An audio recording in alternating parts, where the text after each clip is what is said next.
Mesdames et messieurs, nous allons continuer. Merci beaucoup. Nous allons.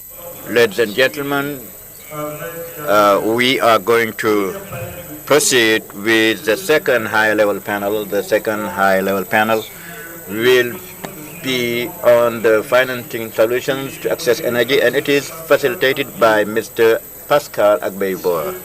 Mr. Pascal, the second panel will deal on the financing solutions for energy access, and it is moderated by Mr. Pascal Agboibor. Monsieur Agboibor.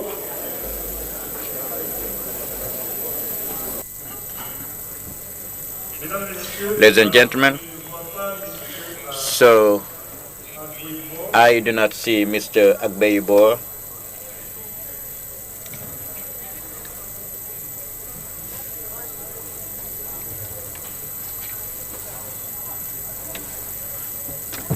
C'est lui qui est le modérateur. Pardon, oui, c'est moi le modérateur. Ah, maître, c'est vous, vous êtes avocat, c'est ça? Oui, je suis avocat. Oui, vous êtes le célèbre maître Agboibor. Vous êtes gentil.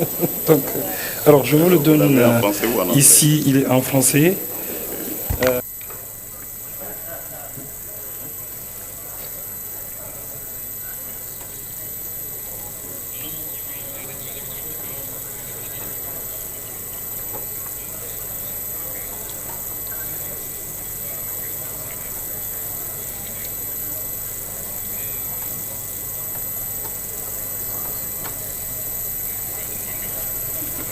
In English, in French. Ok. Ok, c'est bon, j'ai une copie. C'est vraiment le premier vice-président, donc c'est pour Est-ce qu'ils vous. sont tous là? Appelez-les directement, on démarre. On démarre, hein?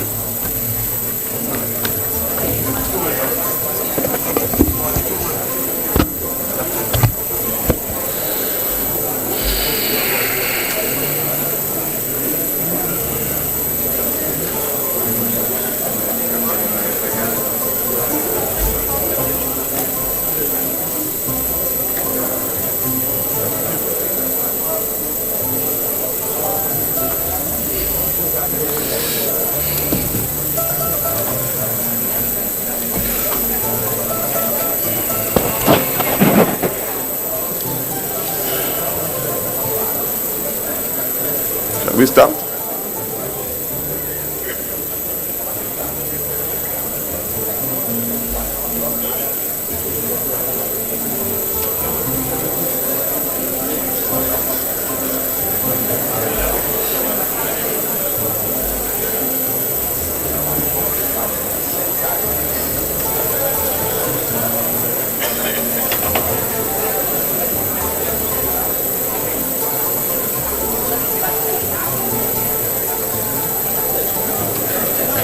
C'est bon? Bonjour à tous.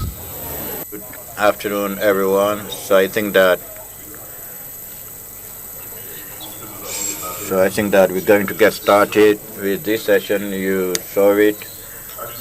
We are a little behind, so we're going to have this panel within 1 hour, and we are honored to receive for this panel Mrs. Aïssatou Gladima, Minister of Energy and Oil of Senegal.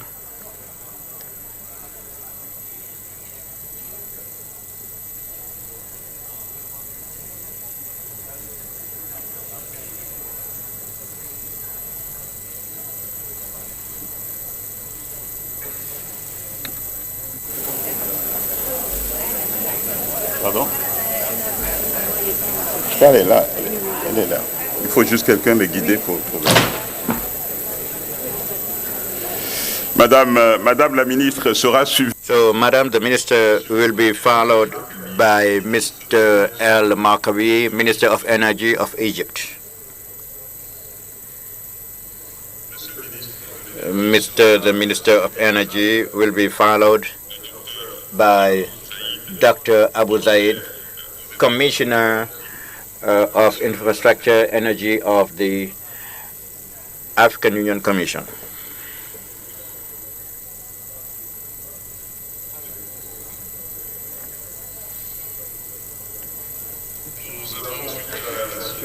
Then we are fortunate enough to welcome Mr. Dr. Gabriel, Executive Secretary of IGAD.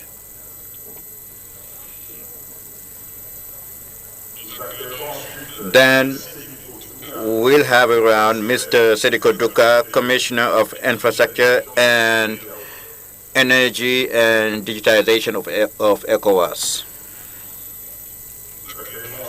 And then we'll have around Mr. Alain Ebogesi, CEO of Africa 50.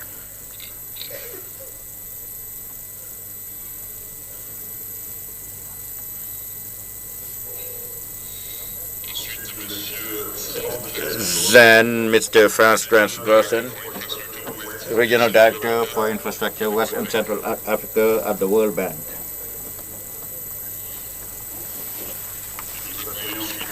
And then we'll have Mr. Ahmed El, CEO, Chairman of Energy Electric. And then Mr. Amadou Hart, Special Envoy to the ADB President. I saw Amadou earlier.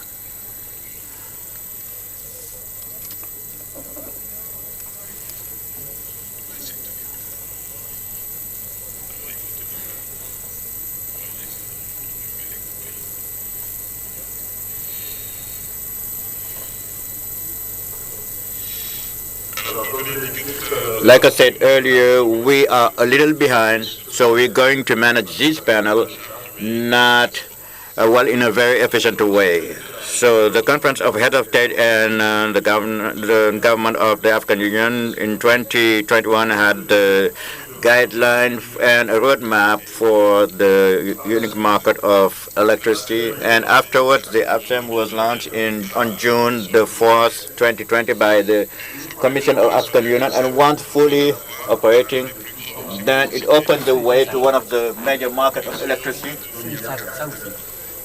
for about 4 billion inhabitants.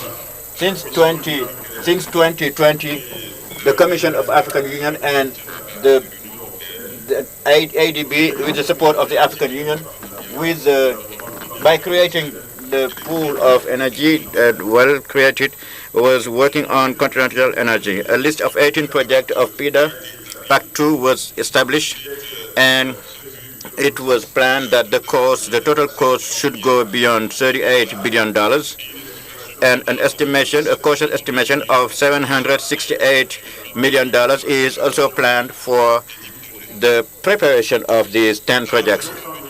For the next 20 years, the continent is supposed to triple its investment in production, infrastructure, and transport of electricity.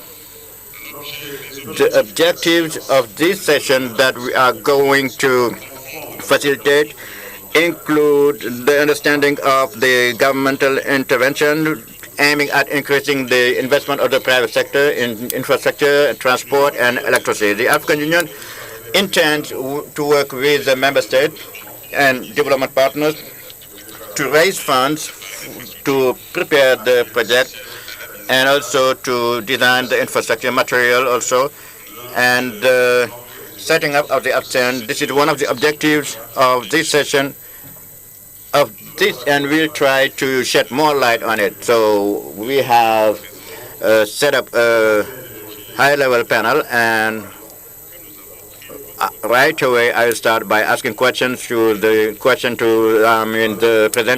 Enable me to cut to the chase right after the President of the Republic this morning, who gave some guidelines regarding what Senegal is doing. So today our objective is to reach universal access by 2025, and for this purpose we need to attract investors, and we first did the status report, the situational analysis, and a planning to assess the needs so we can reach this. That enables us to say that we have a national rate of 82%.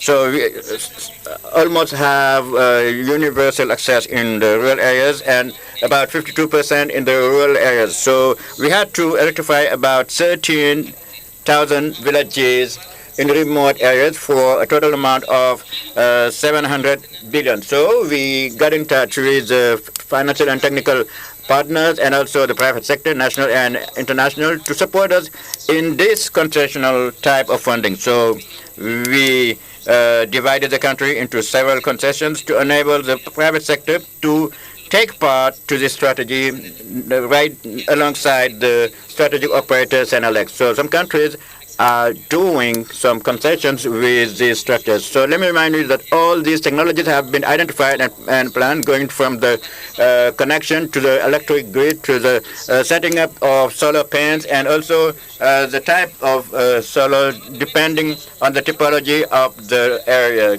In terms of wind energy, the state is has been exonerating since 2018. Let me remind you that since 2012, we went from 500 megawatt to 1,500 megawatts with a lot of centers, a lot of plants held by IPP. We have 1,500 villages electrified by 2012.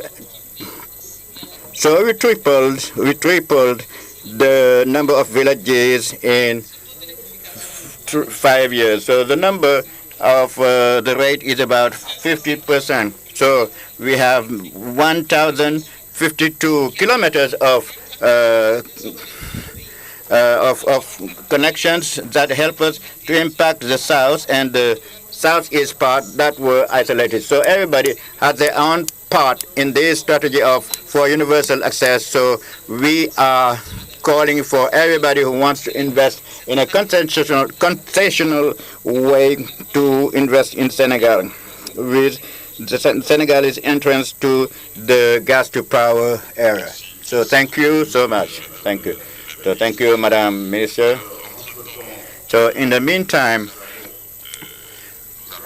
we are going to give a warm round of applause to Mr. Federico, who, my bad, got to the panel very late. So he's going to highlight the role played by OECD. So we'll have the Minister of Energy of Egypt. 60 gigawatt within 1 decade from 2010 to 2020, and is close to reaching universal access to electricity, with the electrification rate estimated over 99.7%. How was this achieved, and what are the plans to achieve universal access, taking into account sustainability and climate change? Also, power sector project needs large external financing, which is a big challenge for the countries. Cooperation with the private sector is one of the solutions to overcome this challenge. May you share Egypt's experience in this regard? First, I would like to thank you for this question, and let me start by saying that actually in Egypt, we were facing a very big problem on the year 2010 regarding electricity. There was major power cuts, and we had to do some load shedding daily between 2 to 3 hours, and I mean, people were very frustrated with that. Starting from the year 2014, actually with the having the President Sisi as the president of the Egypt, and I remember I was coming, by the way, from the private sector. I was not working for the government. I was a professor in the university and then running a consulting office. So I've been asked actually to come and join the cabinet as the Minister of Electricity, and his instruction for us is saying that electricity is a matter of national security, and we have to solve this problem by hook or by crook in a very short time. Definitely, we studied what was in there, and I discovered actually there was a lot of power stations under construction, and it was delayed, and nobody's taking care of that. So the first thing we did, we concentrated very highly on the completion of what was under construction. In the same time, actually, we thought as well to introduce large capacities of generating power, and normally we go for consultants, they do call for tenders, and they prepare specification, all these things. Sometimes this took some time, it could be even 6 months or a year. No, I said, okay, let us do something different. Let us go with some calling some companies which we are dealing with before, like Siemens, like GE, and this sort of things, and let us work with them immediately in the form of, for the first time, to do it in Egypt, is an EPC plus contract. They are doing the engineering, the procurement, the construction, and at the same time, they are helping us for preparation for the finance. And this exactly happened. And we managed actually to, Siemens, so happens that Siemens got the job, and it was 14.4 gigawatt. 3 power stations, each one is 4.8, with an overall capacity is 14.4 gigawatt. Siemens took the job, and I remember actually we completely finished the complete construction of these 3 big power stations in only 2.5 years. I remember actually that I used for every Saturday in a week, we had to have a meeting with the Siemens people in order to see if they have any problem, we will pave it, and we will get rid of all these problems. This is the reason actually we could manage actually to raise the capacity, and after that, in perhaps after 1 year from the 2014, 2015, we don't have any single cut of electricity whatsoever. Alhamdulillah. And of course, actually, we are leaning highly now on the expansion in the field of renewables. Egypt is gifted with, theoretically speaking, I can say that we can generate from wind something in the order of 350 gigawatt. This is theoretically. And we can generate from solar something in the order of 650 gigawatt. Of course, we believe, as I said, I was coming from the private sector. I believe in the private sector and how they can move very fast. And actually, we are leaning very highly on the private sector in order to invest in this direction. And currently, we only work not for the government. The government does not own any of the solar or wind farms, but it's only and mainly it's a private sector. And it happens actually that perhaps the first big solar power station or solar farm which we did, it was in Bimban, and with a capacity of 1,465 megawatt. This can be categorized as from the capacity size as number 4 in the world, 4th in the world, and perhaps from the efficiency side is perhaps the first or the second. يعني working with the private sector and let them actually to participate more in the whole subject of the power generation and distribution. Currently, we allowed private sector to work with the distribution companies. We have approximately 70 companies from private sector working for distribution. I believe with this we could manage actually that in a very short time now we are in a very good shape as compared to the supply of electricity. The access of electricity currently in Egypt is definitely exceeding 99%. And the only problem which we are still facing now is that the electricity tariff in our country is very highly subsidized. This makes a big burden on us, but we put a plan in order to get rid of these subsidies or overcome this in 5 years' time, but we extended another 5 years. That it could be, hopefully, that we can do this within perhaps 2 or 3 years from now. Thank you.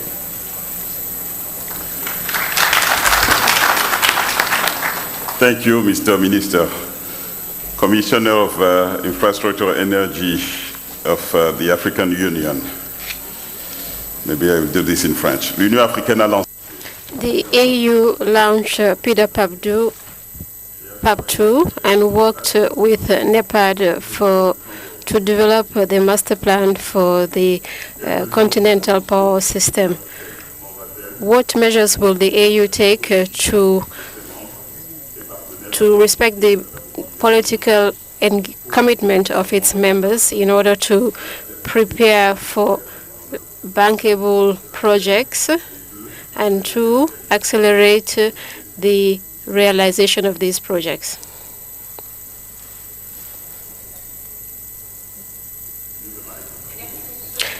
Thank you, Mr. Moderator. Please allow me, first of all, to congratulate our dear country, Senegal, for hosting this excellent event and for the warm welcome extended to all of us and especially the delegation of the African Union. Allow me just to say, I will move to English because I would also like to recognize on the podium His Excellency Professor Mohamed Sheke, the Minister of Energy of the Arab Republic of Egypt, and I'll tell you why. Recognize His Excellency because we have to show gratitude where gratitude is owed. It is to be remembered and recalled that is under his chairmanship and presidency to the the African ministerial group that we have successfully, as African Union Commission, developed the PDAPAP2 projects, and that we also developed the AFSEM, this continental initiative. So I wanted to recognize him for that. So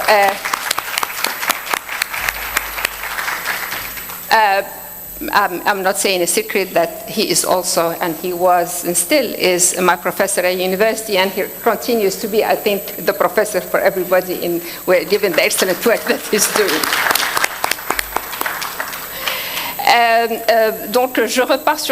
So I will now answer the question that you asked, Mr. Moderator, to say that the idea behind AFSEN started before the COVID-19 and the current energy crisis, the global energy crisis. I'm talking about this again because we were aware very early of the importance not only of energy to address the significant deficit on the continent, but also with regard to energy security, not only for access, but security also. Given the abundance of energy sources on the continent, I believe you all know that there should be a federative project for complementarity in energy production, energy generation, as well as in energy transmission and distribution as well. So the African Union Commission took up this role as usual, as we did for PDAPAP2, So we base our work on a certain number of criteria to ensure the viability and mobilization of resources. The first is ownership. The first criteria is ownership. And this is because these are ideas, these are projects that are based on participatory consultation at all levels, at the country level, at the regional level, at the REC level, as well as the power pools, and all the way up in order to have a system that is of high level and oriented towards the future. As for PIDA-PAPDO, for APSEM also, we are looking for sustainable projects.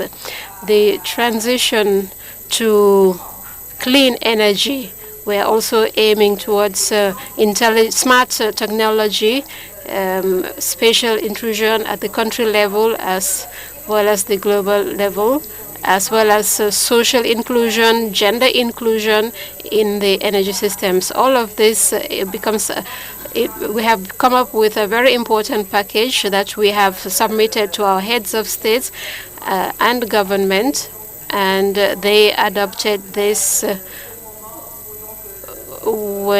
at a time when the world was suffering from energy crisis, and we also in Africa were facing energy crisis because of and as well as the COVID crisis. This being said, AFSEN is also built on the fact that we have a system through our energy agency. We develop power systems that are necessary to develop policies at the national level, to build on human resources, the human capital, in order to implement and operationalize these projects. We also carry out advocacy with the private sector and working with our governments to ensure the inclusion of these priorities, whether PIDA or AFSEM, in their national plans, as well as in their master plans, their regional master plans.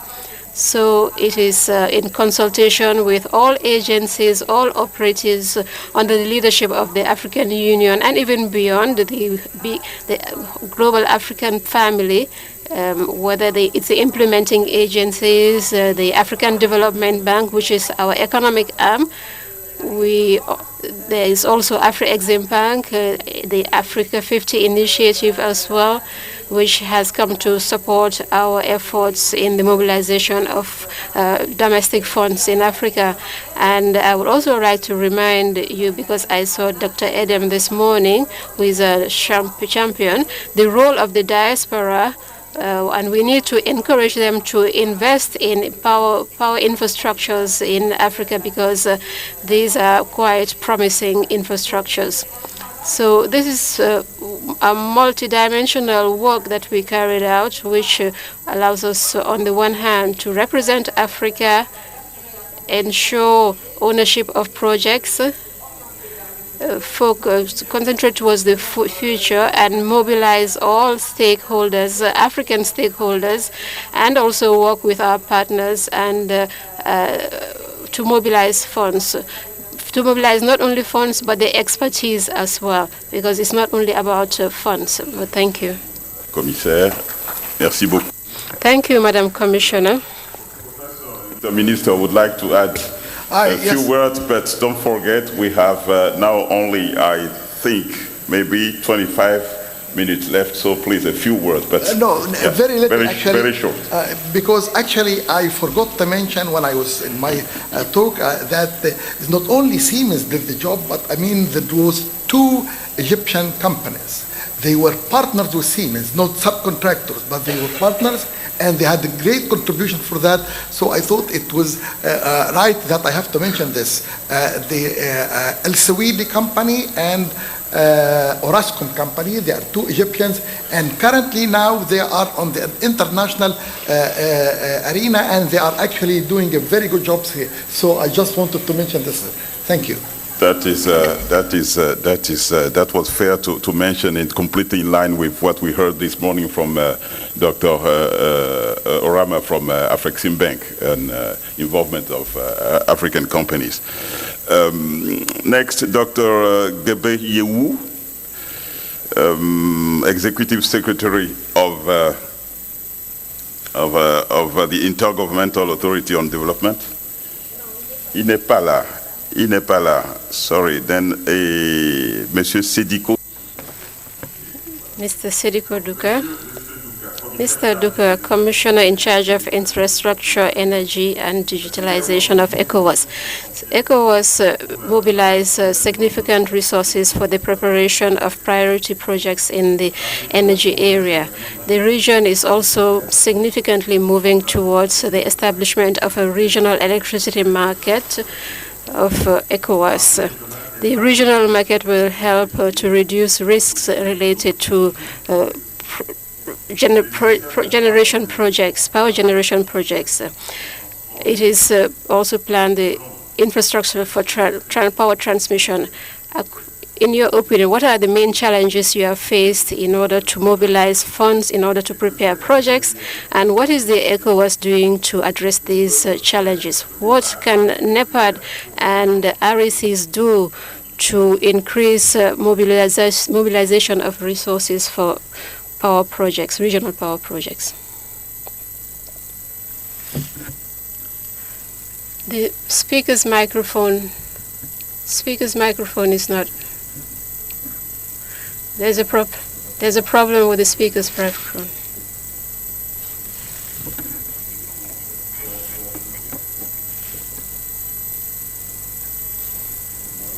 Speaker's microphone, please.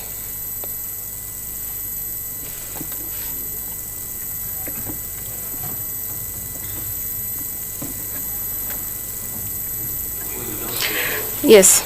Good evening. Good evening, everybody.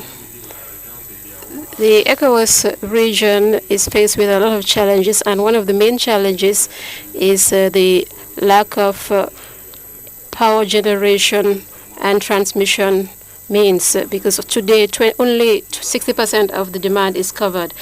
We have the cost of electricity is high, and since we are talking about access, which is the main theme, we have an access rate of only 50%.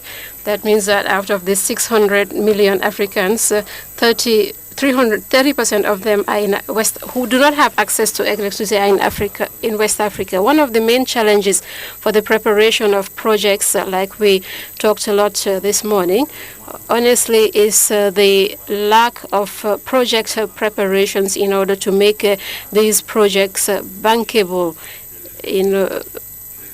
Doing pre-feasibility and feasibility studies at the technical level, economic, financial, environmental, and social studies.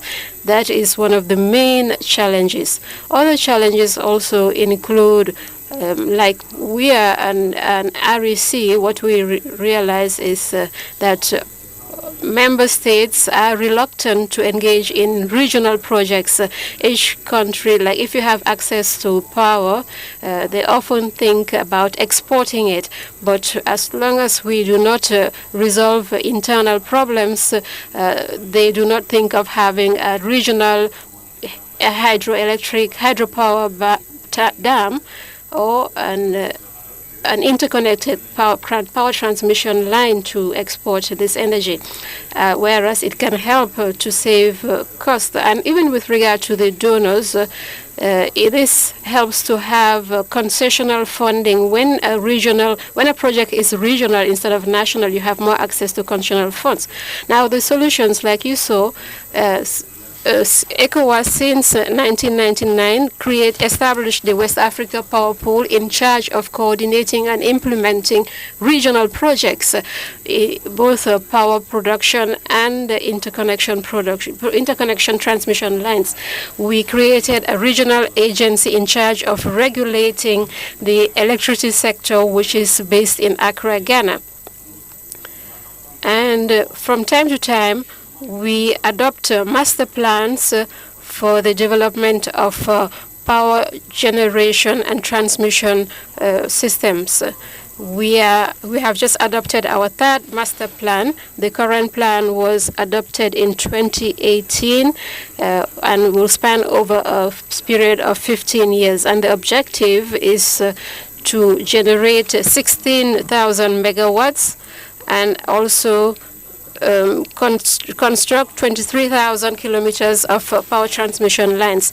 Now, the implementation of these master plans have made it such a way that out of the 14 member states of ECOWAS, when we that are on the mainland, excluding Cabo Verde, 13 are interconnected. The 14th country will be interconnected by the end of this year. And in this regard, with regard to the implementation of regional electricity market, we have an information and coordination center, which is a huge building like this one, where you have all the regional networks. From this center, you can see the power that is generated in Senegal, Nigeria, Guinea-Bissau, and so on. And by June of this year, we can use energy power in this building that is generated in Côte d'Ivoire, etc. That is our objective with the various, in collaboration with the donors, different donors that we're trying to achieve. Now, in order to ensure that this network is sustainable, this regional market, often you see that public enterprises have cash flow issues. So we are working with the various technical and financial partners in order to see how to ensure the solvency of these companies. The company that is producing, that is generating, can guarantee payment, and the one who's buying also can guarantee payment. So that is what I wanted to share. Thank you. Thank you for your discipline. And I will not be disciplined because I would nonetheless like, in your response, unless I was distracted, I want to know what our NEPAD can do specifically. I don't know whether you talked about that in order to support you to address the challenges you are facing. I would like you to answer that. Yes, what it can do is we have a huge portfolio. Energy and transport represent more than 80% of our infrastructure portfolio. So the demand is there. And like I say, we have a portfolio of about 75 projects, 25 on power generation, and the rest transmission. So what we would like our NEPAD to do, I had the executive director Ali saying that they will mobilize by in 5 years $8 billion. So if we can have access to some of this money, that will be wonderful. Thank you. Thank you for this response. West and Central Africa, the World Bank. This morning we heard the chairman of the World Bank. The bank is supporting several regional capacity building initiatives on the continent, which includes the SAPP Project Acceleration Unit, the SAPP Regional Transmission Infrastructure Financing Facility, the WAP Regional Solar Parks, as well as several initiatives in Central and East African power pools. In view of continental initiatives such as PIDA, AFSEM, and CMP, what the World Bank facilities can do with the African Union, other than NEPAD and the PIDA partners, to tap into, what do they do to tap into development, to develop an electricity sector project preparation facility, continental project acceleration unit, as well as scaling up innovations such as the LTIFF to continental level. I'm sure you understand.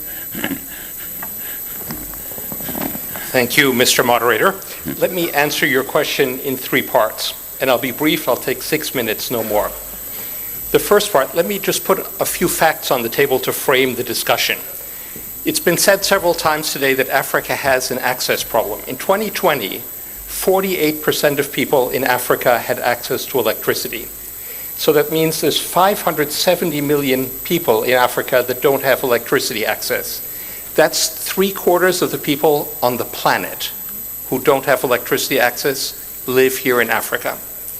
And the problem is, at the current rate of electrification that we have on the continent, by 2030, the level of access will grow to 65 or 60%, but because of the strong demographic growth, we'll still have 560 or 570 million people without access unless we accelerate.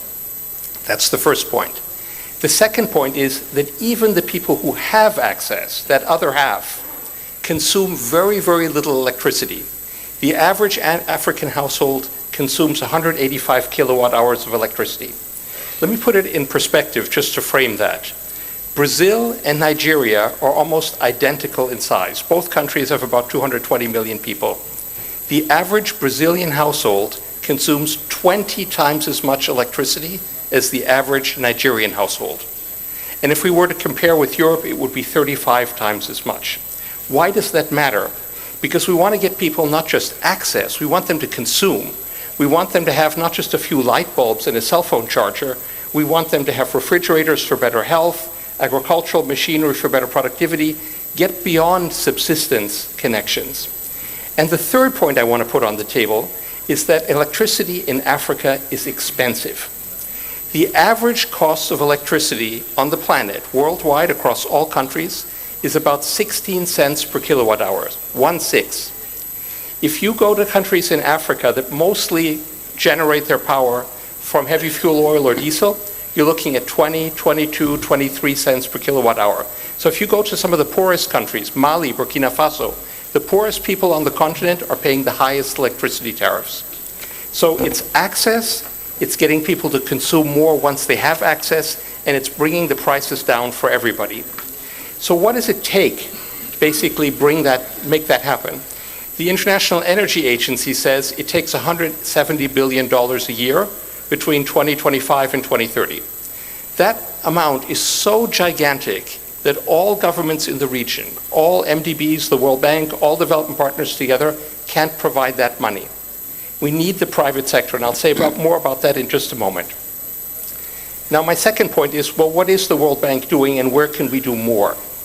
Right now, we finance $8 billion worth of electricity projects on the continent. By 2030, of those 570 million people who don't have access, 75 million people will get access through World Bank projects. 75 million out of 570 million.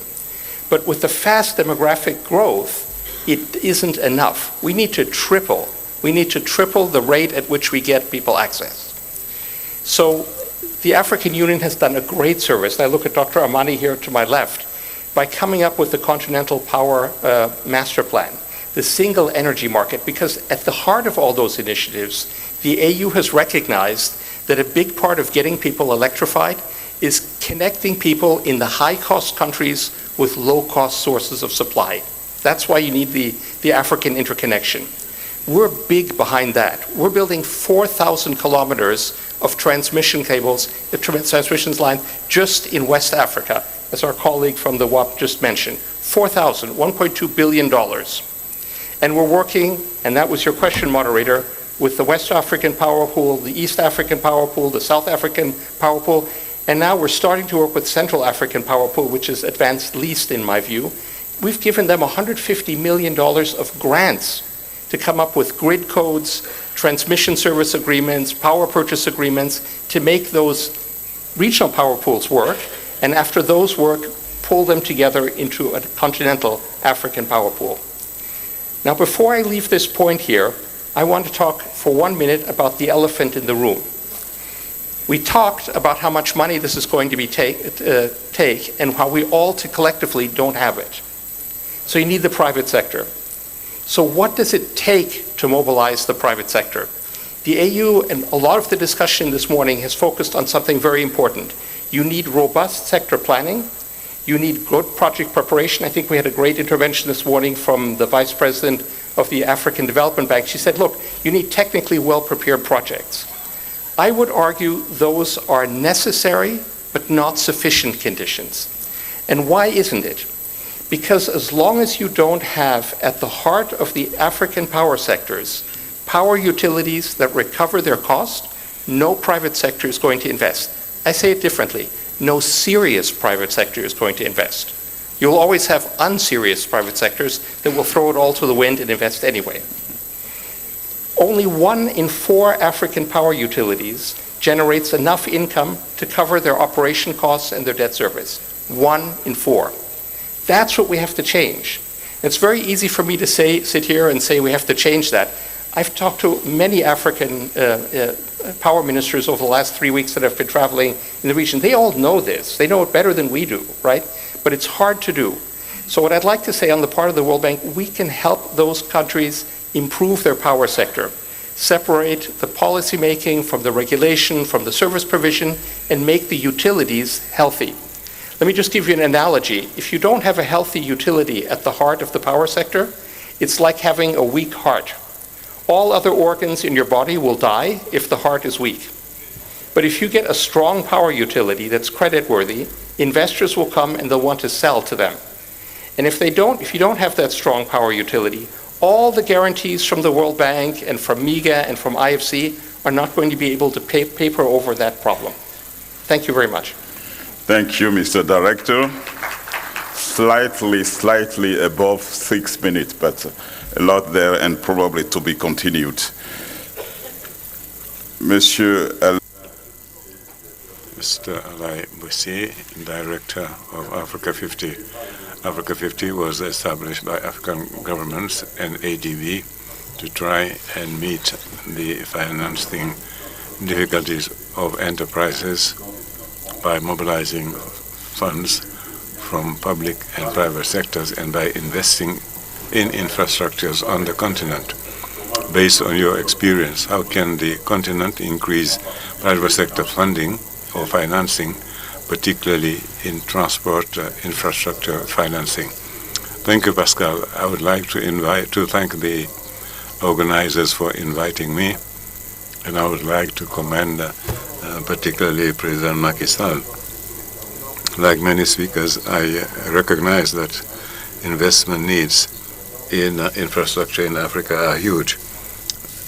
According to ADB, the annual gap is $100 billion, and this gap needs to be filled.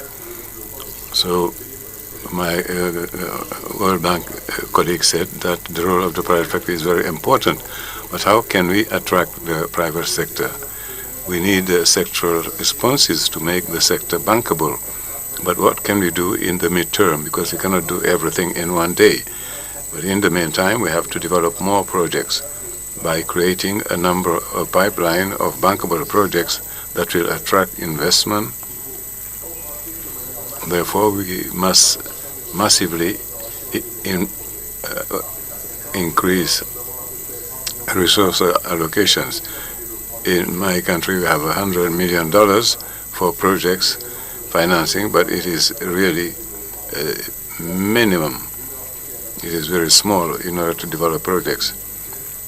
Now, the African Commission Union, Africa 50, and partners, we have launched an alliance, and my friend Amadou Hott will talk about that more extensively.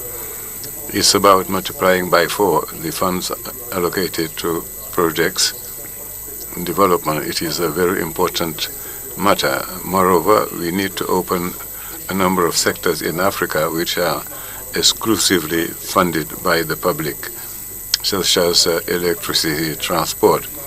It is not necessary to finance 100% the financing of transport of electricity by the public sector. Today, Kenya, Africa 50, and the government of Kenya are developing PPP activities. We have done it in Tanzania, and I talked about that with my sister, Mrs. Sophie Gladma Sibi, Minister of Senegal, and I.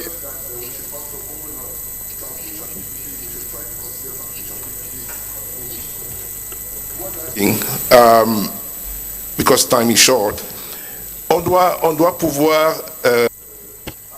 We must go for attracting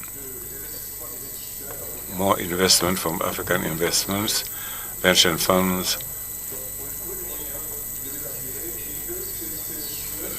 These are institutional funds, and these institutions need activities where cash flows are generated. We have asset recycling that may help put in concession assets detained by government, which are commercial ones, and allocate them to African and non-African entities for them to invest in such activities. Moreover, we need to go faster. It takes so much time to implement such projects, and we don't need to waste a lot of time. And somebody told me one day, if we go fast, we won't do things well. It's not true. Bemba in Africa 50 funded 400 megawatts. The Malikunda plant, which we developed here in Senegal, under the aegis of Mr. Macky Sall and my sister Gladima, we have done it in 4.5 years. My sister is telling me that it's a bit too slow and that we have to go faster.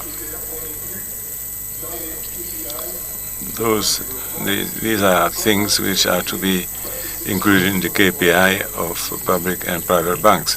This is how we can combine both private and public sector financing.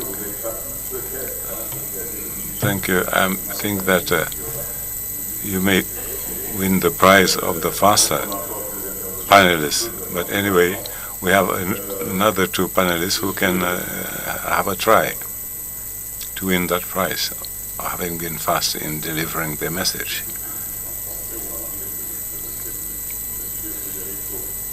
Mr. Federico Bunaglia, Deputy Director of the OECD Development Center, to whom I would like to apologize for calling him a bit too late on the podium. The OECD Development Center is assisting countries and emerging economies to find innovating political situations to promote sustainable development, reduce poverty and inequalities, and improve the people's life. Now, what innovations could African governments envisage to attract non-traditional sources of funding in order to develop infrastructure of production and transport of electricity, which are necessary to set up an African market of electricity and universal access by 2030. You're the last one, but you can be the prize winner if you're fast enough. Take the time you need, provided it's less than 5 minutes. With the question you asked me, I will need 5 hours, but anyway, I will just focus on a few elements. First of all, I would like to thank the government of Senegal and our partners for inviting us. I would also like to thank the Senegalese Minister Gladima, who was with us at the Sharm el-Sheikh conference, and she made a contribution on the fossil energies and the mining sector.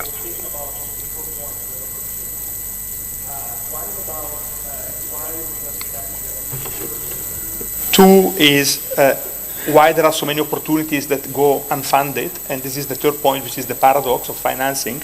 And fourth, what could be some solution to attract more finance to address this paradox. But point number one and point number two have been already addressed by many, much better than me. Let me just say that we often quote the number of people that lack access to electricity.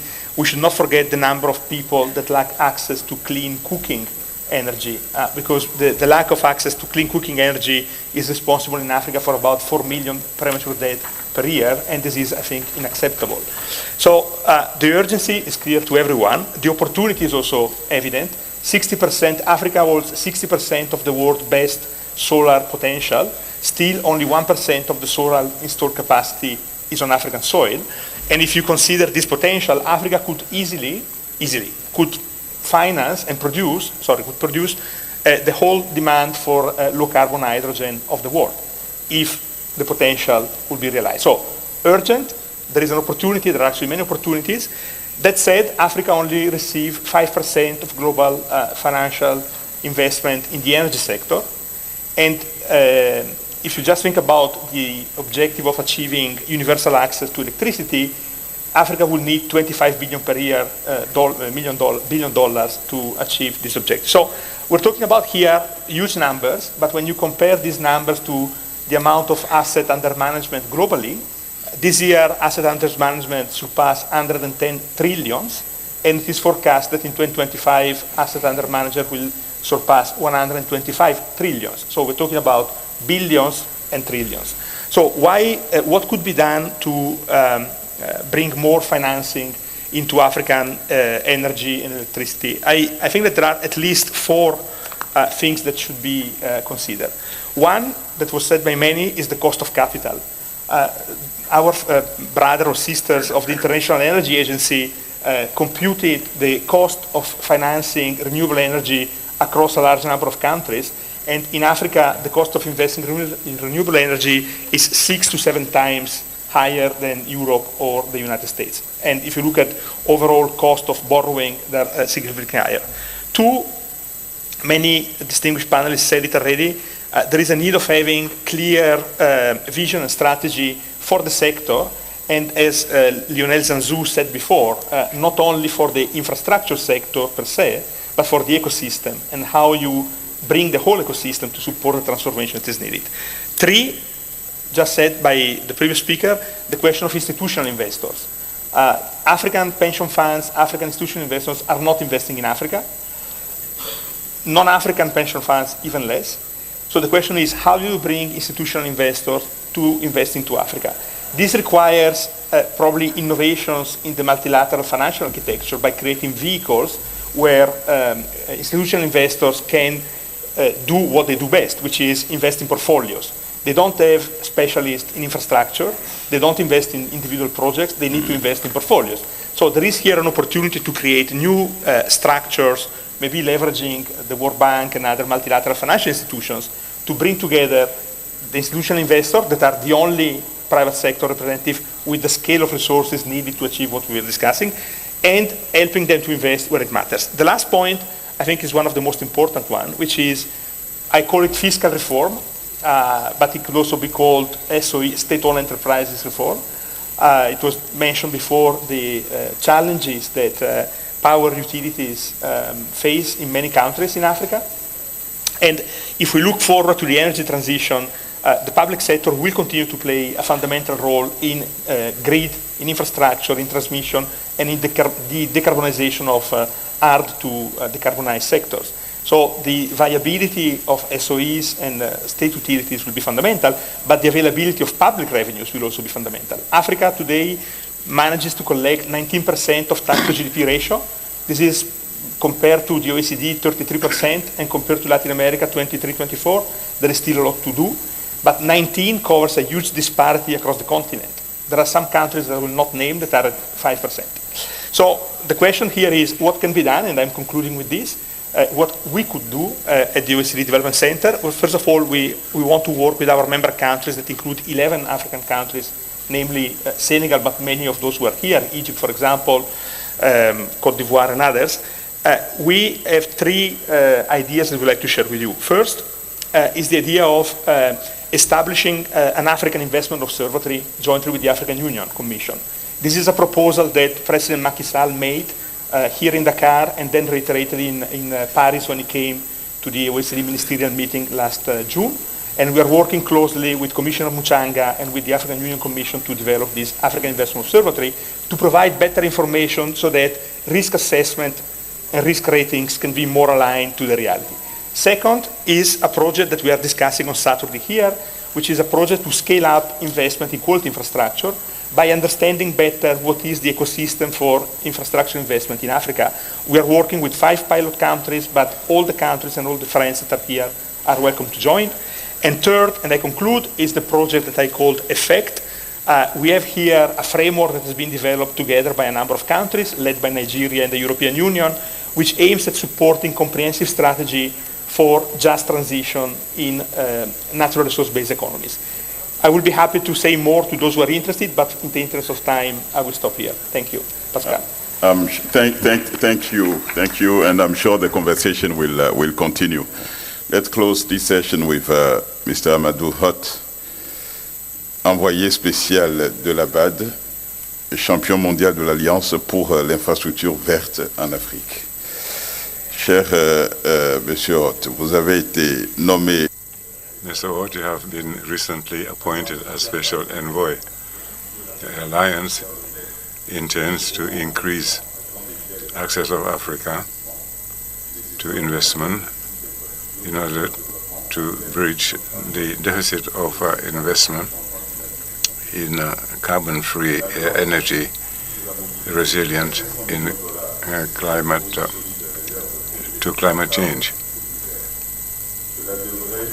These activities should generate up to $10 billion in terms of opportunities in the form of co-investment, co-financing, and co-investments.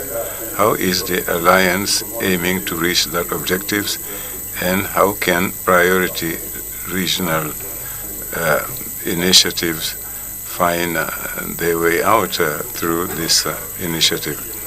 Thank you very much, Pascal. I would like to thank the organizers, in particular, Madame the Minister, our sister Nyunko Diouf, and the Minister of Finance, who have contributed to the success of this summit. As you've said, our success with AGEA, the Alliance for Green Infrastructure in Africa, which was launched by the African Development Bank, the African Union, Africa 50, in partnership with other international and development partners such as the European Investment Bank, foundations such as the Rockefeller Foundations.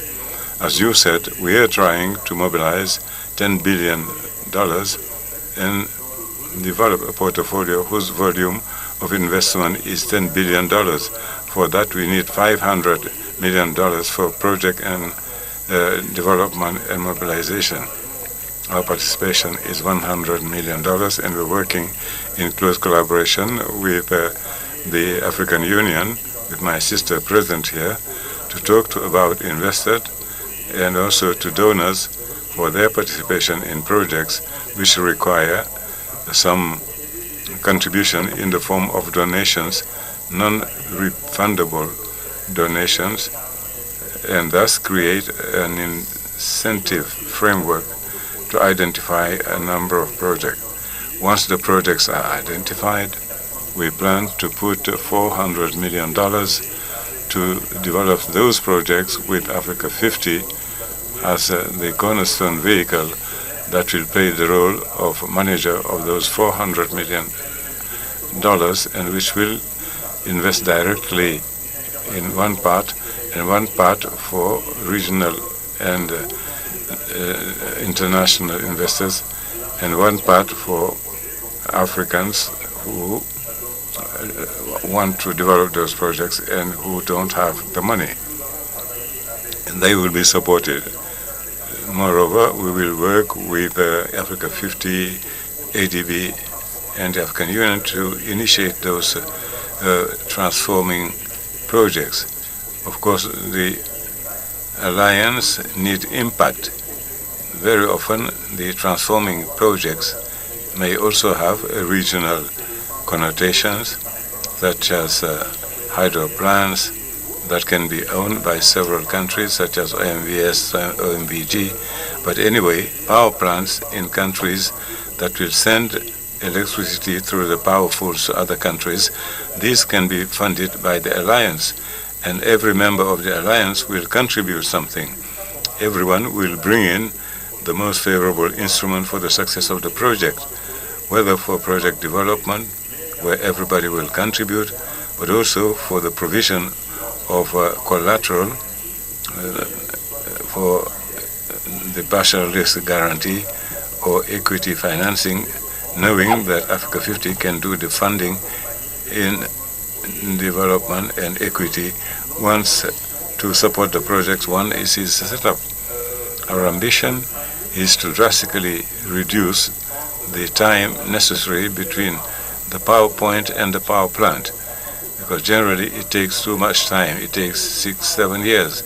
Now we have a PowerPoint presentation, but in order to commission the power project or the power plant, it takes a lot of time, while our objective is to go very fast.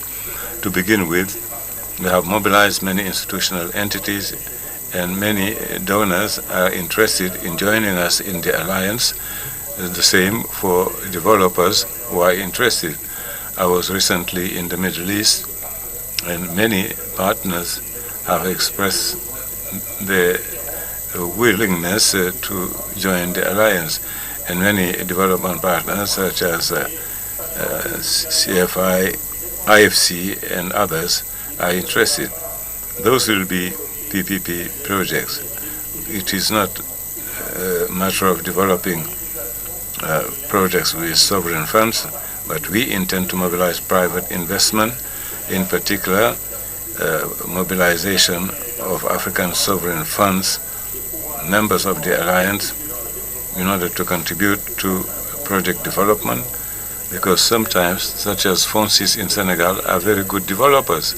Many solar energy projects have been developed jointly by Senelec, FONSIS, and IFC for solar projects, and we have made some bids in order to attract the investors. But as President Olvasina said, if we want to reach the baobab, we cannot attain it on our own. Everybody will have to contribute so that jointly we may circumvent the baobab and help solve the problem we're facing today, which is access to sustainable and affordable energy in sufficient quantity for Africa to consume more. For that, there is an equation to be solved: how to maximize renewable energy. What are the constraints? We have constraints of cost, constraints of availability of investment, constraints of cost. Can our countries receive so much intermittent energy, knowing that in order to achieve net zero, we have to decarbonate in access to electricity, but also in access to energy for our industries. That is why the Alliance will also finance some projects in hydrogen, particularly with green hydrogen. Thank you.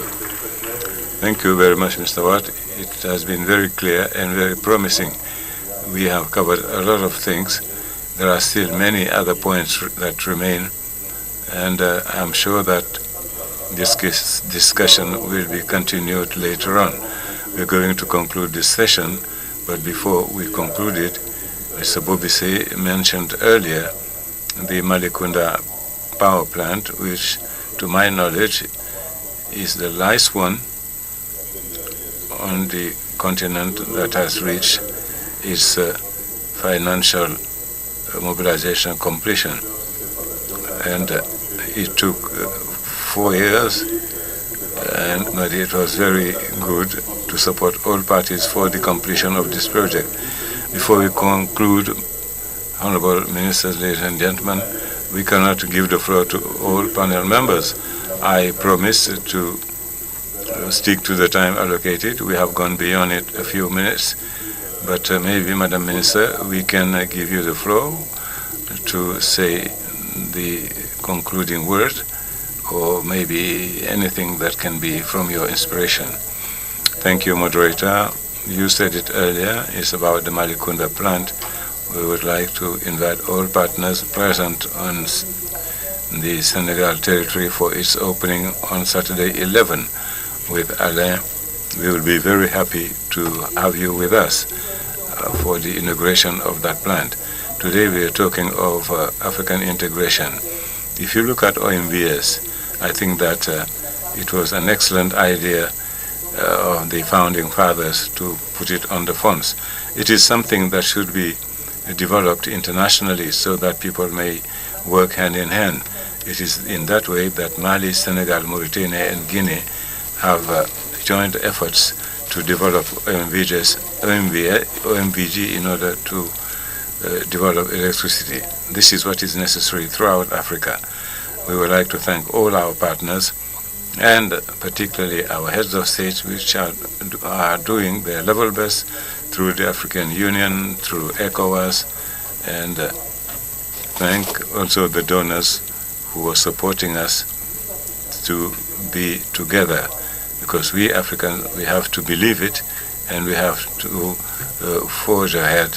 I think that the starting signal has been ring, and I think that Nyunka has found a very good initiative. I would like people in the room to give a round of applause to panel members and thank them very much. And thank you all for having stayed for so late. Thank you.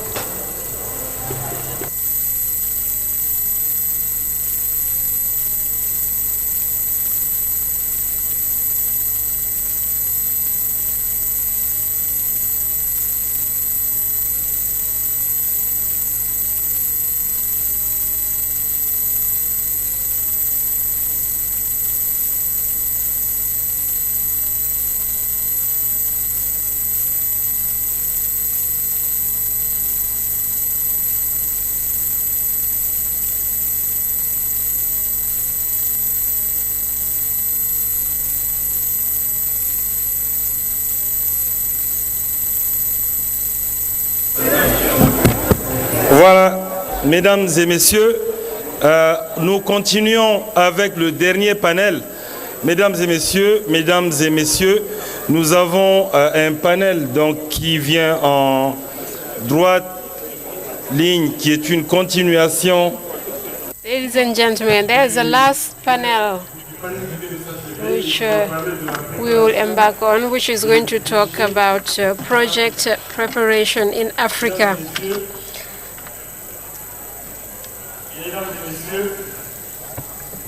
Veuillez reprendre vos places. Ladies and gentlemen, please take your seats. We will. Flore, venez mettre les chevalets. Nous allons. Yes, je sais, I know. Yeah, I know. He's the first. After his speech. If someone would like any questions, after his speech. I will ask question and then he can make a speech. Of course, speak per se because we have questions, so he can organize himself. He can introduce himself first? No. Just put like what they did here. Sorry, I provide what? He has to do like everyone. Will sit? Yes, and will you sit. will introduce him. And then I will ask. No, I will just ask him a question and then he can deliver his speech. Okay, so no one will ask him any questions after your question. Only your question, his speech, and then that's it. Yes. He has 5 minutes, not 5 minutes. Yeah. He will. Okay. He will. You can ask him about the. You have a question already? What's the question about? Because he would like to talk about the basic infrastructure, the basics of the infrastructure projects. Okay. All right. Posez ça. It's about the Minister of Transportation. He will speak, and after that we will I know. That's what I was telling you. have a play. Yes, I know. Thank you so much. Yeah, no worries. Thank you. S'il vous plaît, on va appeler les nouveaux panélistes. Je voudrais appeler... Mesdames et messieurs, nous allons donc commencer le panel qui est consacré... Ladies and gentlemen, we are going to start the panel dedicated to the financing of projects, and for this purpose I'd like to ask for His Excellency General Kamel Al-Nazir, Minister of Transportation of Egypt, His Excellency General Al-Wazir, Minister of Transportation of Egypt. Please. So I'd like also to ask on the stage Mr. Agulobi, Minister of Finance and Economic Development of Uganda.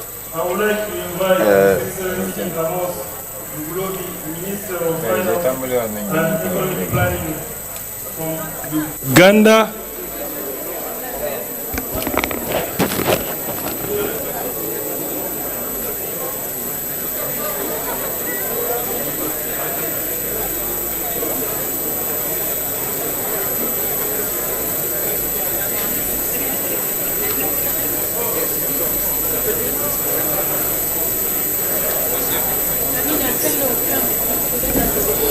So I would like to invite now His Excellency, Son Excellence Ilyas Moussa Dawale, ministre de l'économie et des finances de Djibouti,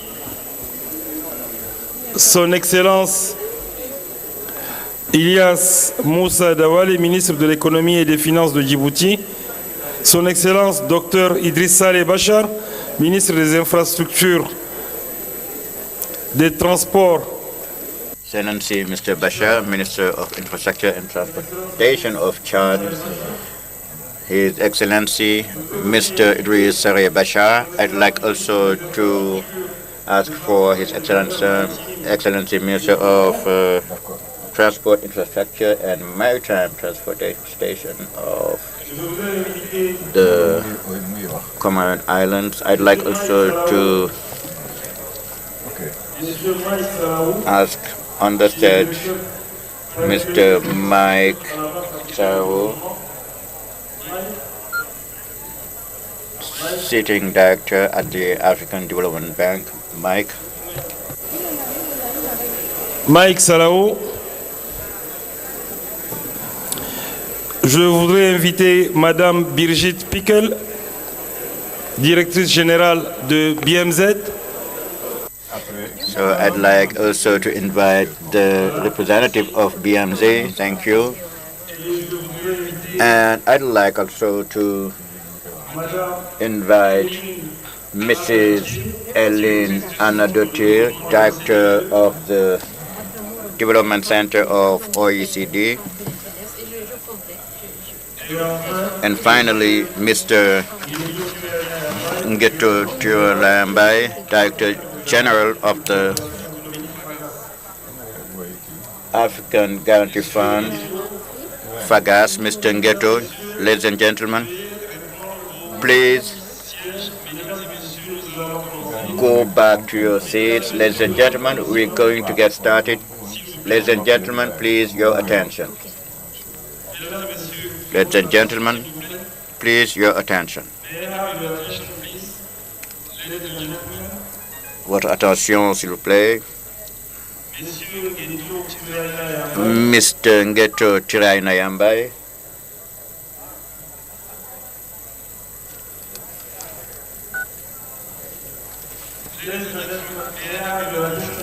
Mesdames et messieurs, votre attention, s'il vous plaît. So we are going to get started with this panel this evening. So my name is Amin Idris. So I'm your facilitator for this panel. So ladies and gentlemen, the annual needs in terms of financing of infrastructure in Africa are estimated at about 10% of the continent's GDP. The question of the bankability of the priority infrastructure of Africa represents the main bottleneck to attract private capitals to fill the gap, the financing gap for our infrastructure at the national level, of course, at the regional level, of course, but also at the continental level. So as you know, since this morning we've been talking a lot about infrastructure and their importance not only for the economic development and the development of our countries, but also to improve the quality of the life of our fellow citizens. So for us at Order NEPAD, we think that the issue is not necessarily the lack of funding in itself, but instead the lack of bankable projects. Early on, you heard Mr. Alain Bobisse mention very clearly that the lack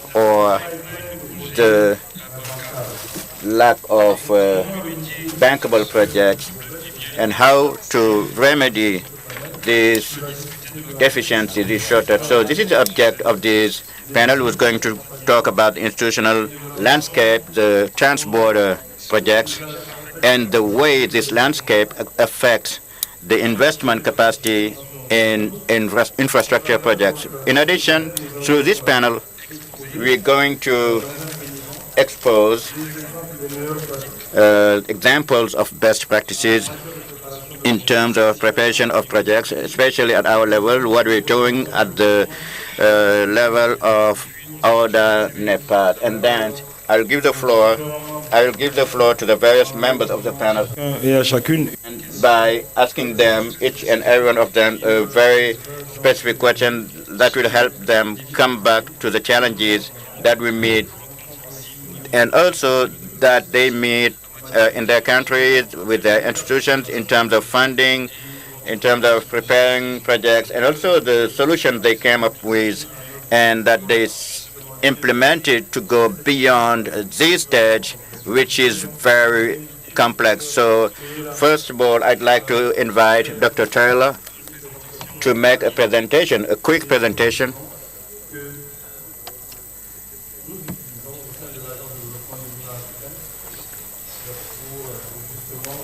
Résoudre ce défi du financement.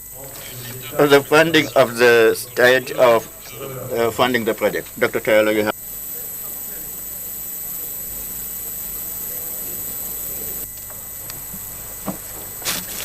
Okay.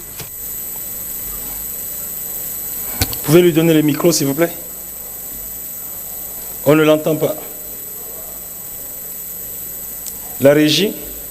Good evening, everyone. So I'm just going to briefly highlight a few key points in line with the topic at hand, and maybe just tease out a few things perhaps for the panel to consider, but also maybe for us all. So first of all, I think it's important to recall the fact that at the first Dakar Infrastructure Financing Summit, project preparation was indeed identified as a key challenge that was impacting on the implementation of PIDA. And while we have made progress, we acknowledge that the challenges remain. AUD and NEPAD has risen to this, addressing this challenge of project preparation. And after thorough and careful diagnosis, we found that early stage project preparation was a particular aspect of project preparation that was not being adequately addressed. And to underscore the significance of this need for early stage project preparation, let us remember that about 60% of the projects in the PIDA PAP2 portfolio are still in the very early stages, which means that much work has to be done to get them to the level where funding can be mobilized for project preparation. We want to change the narrative that 80% of these projects are bound to fail at the feasibility stage. We want to change the narrative on the length of time it takes for projects to move from this early stage to feasibility. We are promoting the PIDA PAP2 pipeline as the largest investment opportunity on the continent for DFIs, commercial banks, and institutional investors. But we can only achieve and materialize this opportunity if we devote our time, attention, and resources to project preparation.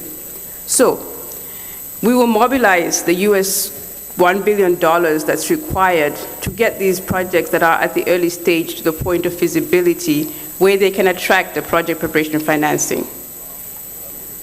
We will promote synergy between our various modes of cooperation and partnerships, the technical assistance from the development partners and the financing from development banks and the private sector. We will accelerate and scale up by bringing in more actors and hence more funding. We will establish a dedicated funding mechanism for early stage project preparation. We will translate the PIDA PAP2 portfolio of projects into a sustainable pipeline of bankable projects that can attract investment. We will achieve synergy between national, regional, continental, and global infrastructure coordination and financing. But the question is how? All we need then are the concrete actions that will get us there, and this is why we are here. And as our CEO said this morning, we need you all, and we are counting on all of you to make it happen. And this is the thought that I would like to leave for all of us and for the panel that's having this conversation today on project preparation financing. Thank you. Merci. Merci beaucoup, Dr. Towela. Je voudrais maintenant me tourner vers cet auguste panel et commencer directement par son Excellence générale ingénieur Kamal Al-Waziri, ministre des Transports de l'Égypte. So we're going to have the Minister of Transport of Egypt, and the question was asked to him, Mr. Minister, the research indicates that only 20% of the infrastructure project help make headways to reach the level of bankability, the level in which the investors may be interested to come and earmark their money and their resources. Yet, when we heard Mr. Alain Bobissier, he mentioned the case of Egypt, not only on a transportation project with the railway, with the high-speed train, but also at the level of project to access energy. And since you are the Minister of Transportation, I'd like to ask you to share with us the example of Egypt, which succeeded in preparing in a very serious and concrete way, and also in a very quick way, a humongous project of infrastructure, of railway project, and that is also bankable. Mr. the Minister, you have the floor.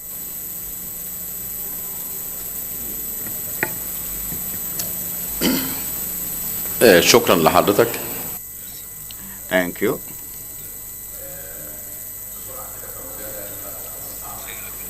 Very quickly, I'm going to explain to you, to share with you the experience of Egypt with its basic infrastructure regarding transportation, and just to answer your question on the actions to prepare these projects. For instance, the project of liaison between the Lake Victoria and the Mediterranean goes through several African countries.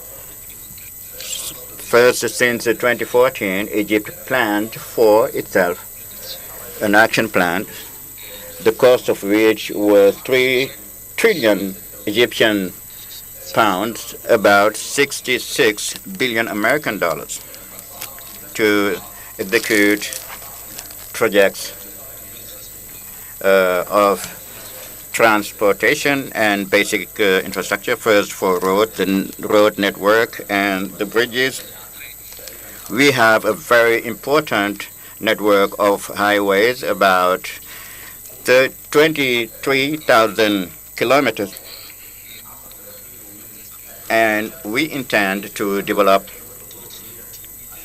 another 10,000 kilometers of road to reach 30,000 kilometers of road, just to improve the transportation in Egypt, so Egypt may be linked to the nearby countries. That will enable us to serve countries that are neighbors of Egypt through the shoreline road through Libya, and that road goes up to the Maghreb countries. And we also have the road from Cairo that goes through Cairo and that goes up to Cape Town in South Africa, and we are working on that project. And this is within Egypt itself, but we have other projects to ensure the connection between Egypt and other countries, nearby countries, for instance, Sudan. Now, regarding the railway network, we are working to improve the railway. We want to improve it to better develop the infrastructure, the railway infrastructure, 2,000 kilometers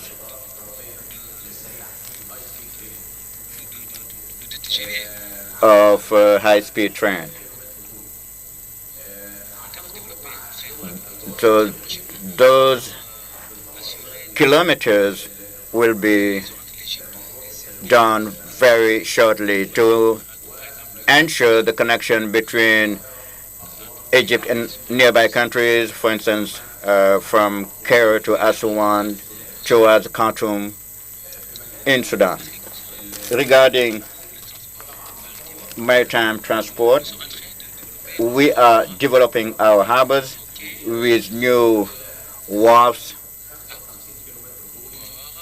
with new ports, about 55,000 kilometers that will be built very shortly. And we have a few wharves that extend about 1,000 kilometers, and some of them have a depth of about 18,000 kilometers to receive heavy carriers. And like some African countries like Kenya, Tanzania, Dar es Salaam, Mombasa, Dar es Salaam, we also have a line with Nouakchott, Mauritania, on the Atlantic Ocean. Regarding the river transportation, we have ways that go through the Nile and its tributaries.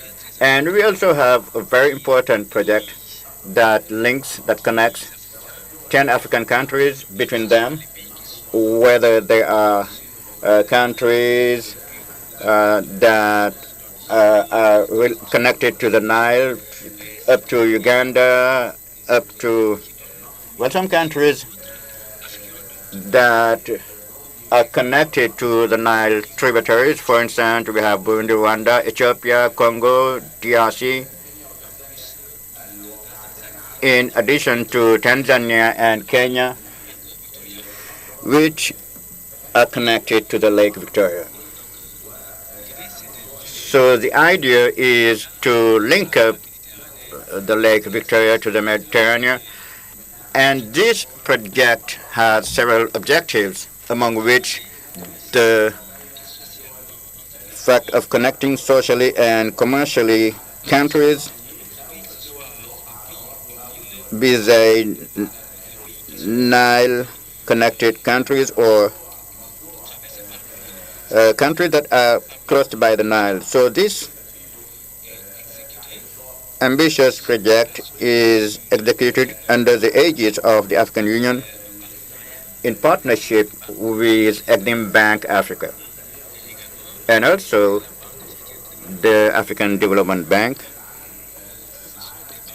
And those are banks that work tightly with us since the inception of this project, and which support this project. We work with them to improve our maritime areas, also our land areas. So these banks are supporting us since the planning stage up to the execution. So first, the studies, the feasibility studies, well, the banks are among the partners which help us conduct them, carry them out. So all this is done on the Egyptian budget, and after that we work with the African Development Bank at a cost of about $600 million. And for this purpose, we have to carry out social studies, environmental studies also. And after that, well, that will enable us to get to a feasibility study, economic study, and then we choose the approach that we'll adopt, because we have at least 5 points and we have to choose between them, among them. So basically, this is what the concept is about, but regarding the approach to be taken, it depends on us, regardless of all the partners who are not Egyptians. So this includes about $17 million in terms of cost for now. So we are coordinating with the African Development Bank so we can adopt, so it can allocate us about $10 million so we can complete the feasibility study. Like I said, we carried out feasibility studies, economic, social studies, just before the execution of the project. And all this, the main idea behind this project is to link up these 10 African countries which share the Nile River. And this is a project which is important for all these countries that share the Nile River. Thank you so much. Thank you. Thank you, Excellency, General Engineer Kamal Wazir, who is Minister of Transportation of Egypt. I want to give the floor to His Excellency Amos Omogobi, Minister of Finance, Planning and Economic Development of Uganda. Mr. the Minister, how do you think we can increase the volume of financing for the preparation of infrastructure projects, especially projects that begin at an early stage? Like, if you look at infrastructure projects at the national level or at the regional level, they require a lot of preparation, but unfortunately the states are not always ready to fund the preparation at an early stage, and the funding institutions at the multinational level, they have challenges, and also the private sector won't get into a project which is not sufficiently prepared. So in your opinion, and based on your experiences in your country, Uganda, so how do you think we can address that issue? Mr. the Minister, you have the floor. Mr. Moderator, for that question. One of the problems which we are experiencing in accessing financing relates to the issue of the right of way. In Uganda, we have indeed invested quite a lot in infrastructure in order to access our first oil and gas, in rail, etc. But in that process, one of the problems, unfortunately, which has not been talked about since morning, is the right of way. In Africa, we have different prohibitive land policies. And each of our countries, the constitution dictates differently. In Uganda, for example, the constitution states that land belongs to the people. Therefore, wherever you are required to access land, you have to make sure that you compensate the people found on that land. And this means that in many cases, you have to invest very heavily. For example, the oil pipeline, which is one of the, I think probably the longest in the world, the oil pipeline to Tanga in Tanzania. In Uganda, where land belongs to the people, access to that land is very complicated and very costly. And indeed, access has caused a lot of uproar. Sometimes people have a right to say no to the valuation for that land. So you end up delaying in the implementation of the project. There are projects where we have accessed money, we get the money approved by multilateral donors, concessional and non-concessional borrowing. But unfortunately, you cannot access the land for that project. The standard gauge rail line access has taken us years. And I believe that this same problem is obtaining in many other countries. In doing so, because you have projects on the line whose funding has been approved, but you have no right of way, it means that you have a loan as part of your debt portfolio And therefore, in terms of budgeting, you have a fiscal space that is occupied but lying idle. And you have projects that want to enter that fiscal space but cannot find it. So this really constrains us in that way, that it raises your debt to GDP burden and making your balance sheet appear like you are highly burdened by debt. So the problem is that the donors are very unwilling, as you have indicated, to get involved in financing access costs. But development partners, again, have state minimum standards on dealing with the project-affected persons and resettlement action plans. They have indicated that before they enter in a project, the PAPs and the resettlement action plans must be dealt with prior to providing funding. So these standards are hard to access, and these have been major constraints for us. So in discussing the problem of constructing or developing infrastructure in Africa, I think we need to address this problem.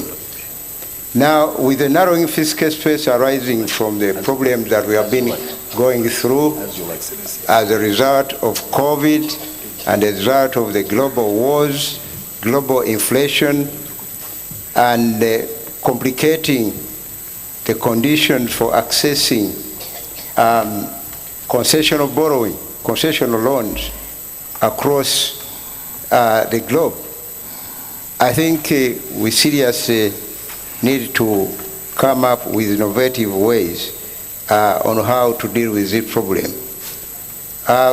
First, I think we seriously need to work out mechanisms for packaging financing tailored to Africa's conditions to address some of these risks, because these are risks that are very peculiar, that have bedeviled access to financing for infrastructure.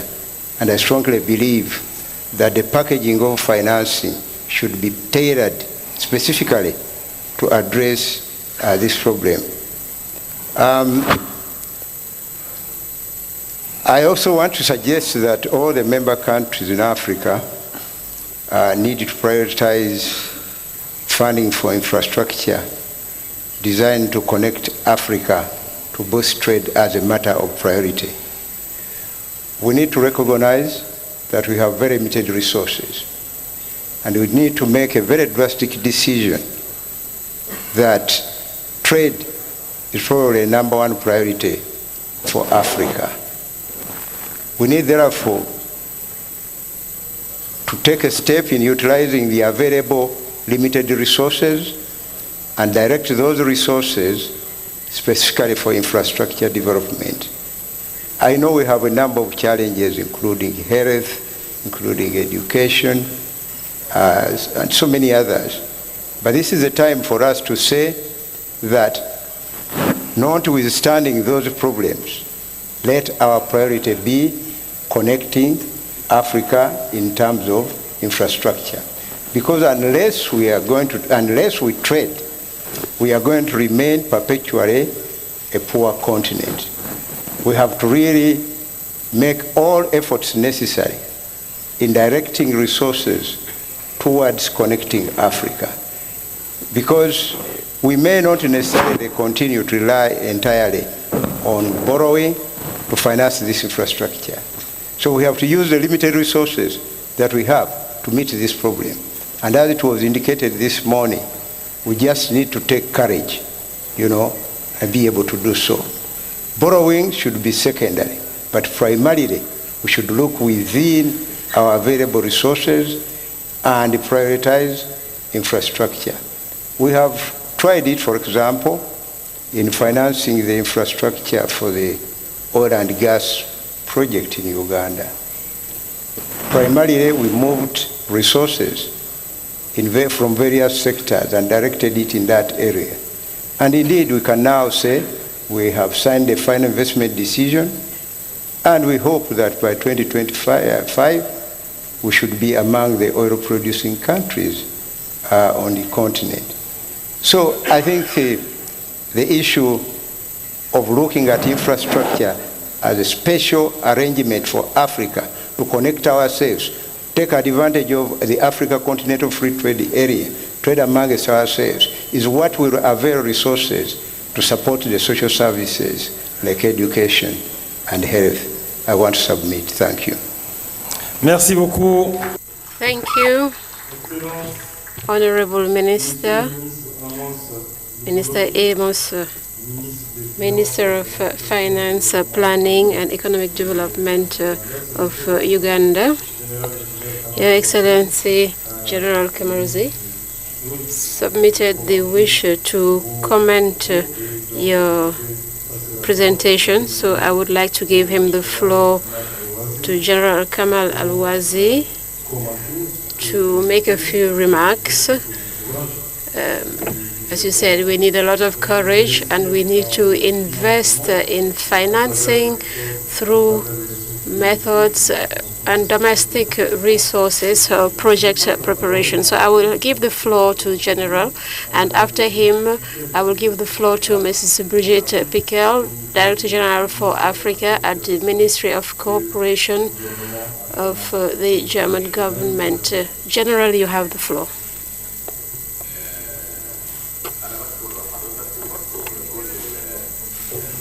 I would like to thank you. Thank the panel members and all that are here attending, whether Africans present here and the representative of our financial partners. I would just like to reaffirm that in Egypt, within the framework of the expertise that we have gained, we have Egyptian experts who conducted these projects, whether they are bridges, road networks, maritime transport, or even the ports, all projects relating to river transport or maritime transport. And we Egyptians are ready to share this experience with our African brothers. We have Egyptian engineers who are here present with us in this room and who are ready to share their experiences with their African brothers and sisters so that they can also learn from the Egyptian, what the Egyptians have done. And we're also working with other partners beyond Africa. So thank you for your attention.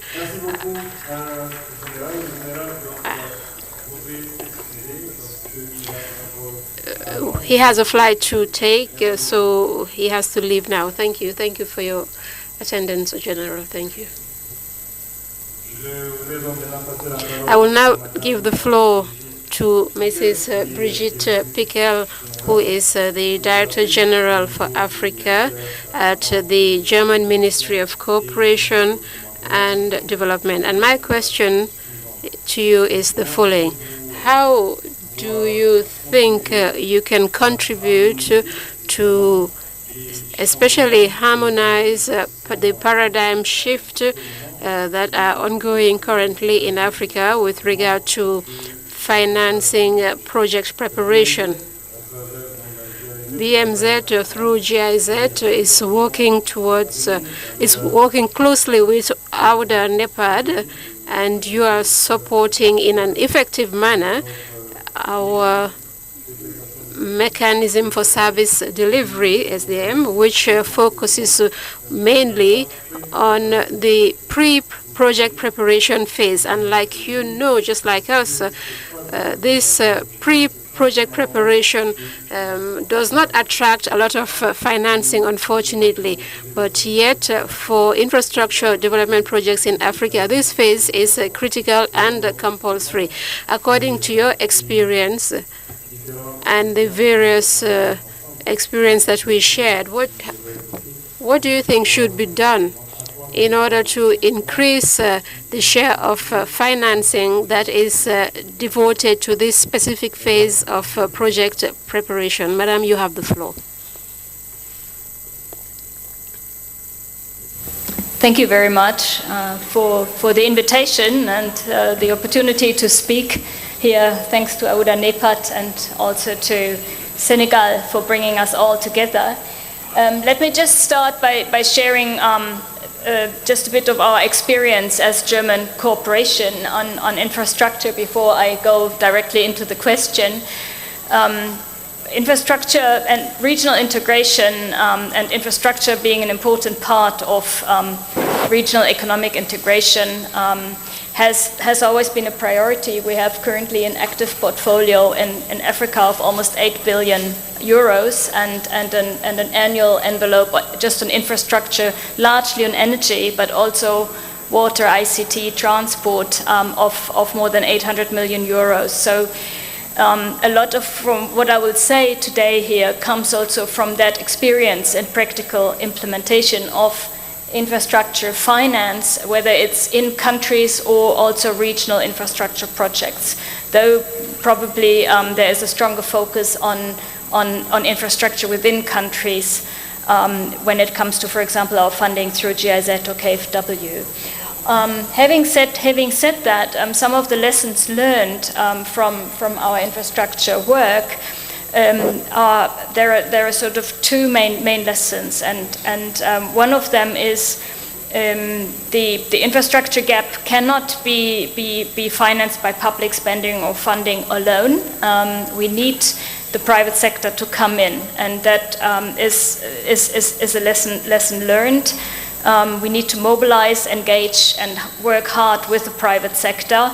And governments, and this is also the work we've been doing with Aouda Nepat, directly, also with the ADB, for example, is to focus on the upstream project development. And I think this is also what you've been asking, how to do that. So preparing bankable projects that actually then come to financial closure with the private sector coming on board, with public funding coming on board. And we heard this morning all the figures on how large the public investment share is, more than 40% on infrastructure, and how little the private sector share is. So there's a lot of scope upwards in that regard. So investing directly as Aouda Nepat through the service delivery mechanism and also the Nepat infrastructure preparation facility hosted by the African Development Bank are good instruments to work in that direction, to really increase the number of projects that are ready for finance and do not fail because of bad preparation. The second lesson learned really is that we can invest a lot in project preparation. That will not be good enough if we also do not address the soft issues of infrastructure development.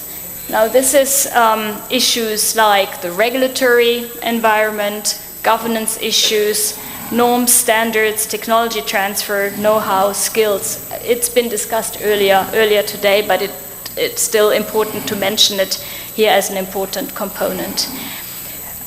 Both lessons learned that I just mentioned now, bringing in the private sector and also addressing the soft components, have been guiding our work, particularly with Aouda Nepat and the ADB. We have been working with Aouda Nepat on PIDA when it started, PIDA 1 and PIDA 2. So as a long-standing partner, we are very happy to see that knowledge now that investing early on in project preparation from the beginning is key. And I think just sending that message is the right message to also mobilize finance, whether it's from public but also private sources. I think the way PIDA and also PIDA PUP 2 has now developed as we go along is really positive. If we look at PIDA 1, there were over 400 projects. That was a lot. Now in PIDA 2, you have 69, which are politically supported on the continent, and which guide also preparation and investment decisions. And that political signaling on priority and that energy is actually put into these programs, I think is also important to source the funding for project preparation from the beginning. I think the service delivery mechanism that sits with AUDA-NEPAD is a very important tool. It has developed over time. I think what we have seen is also that the methodology has evolved. Lessons learned from projects also that failed have been taken into consideration, and also the methodology takes on board new challenges. Now we are looking at not only mobilizing, looking at the feasibility, but we also need to integrate issues like climate. Climate resilient infrastructure is a huge chance for the African continent to move in that direction and maybe avoid some of the mistakes others made.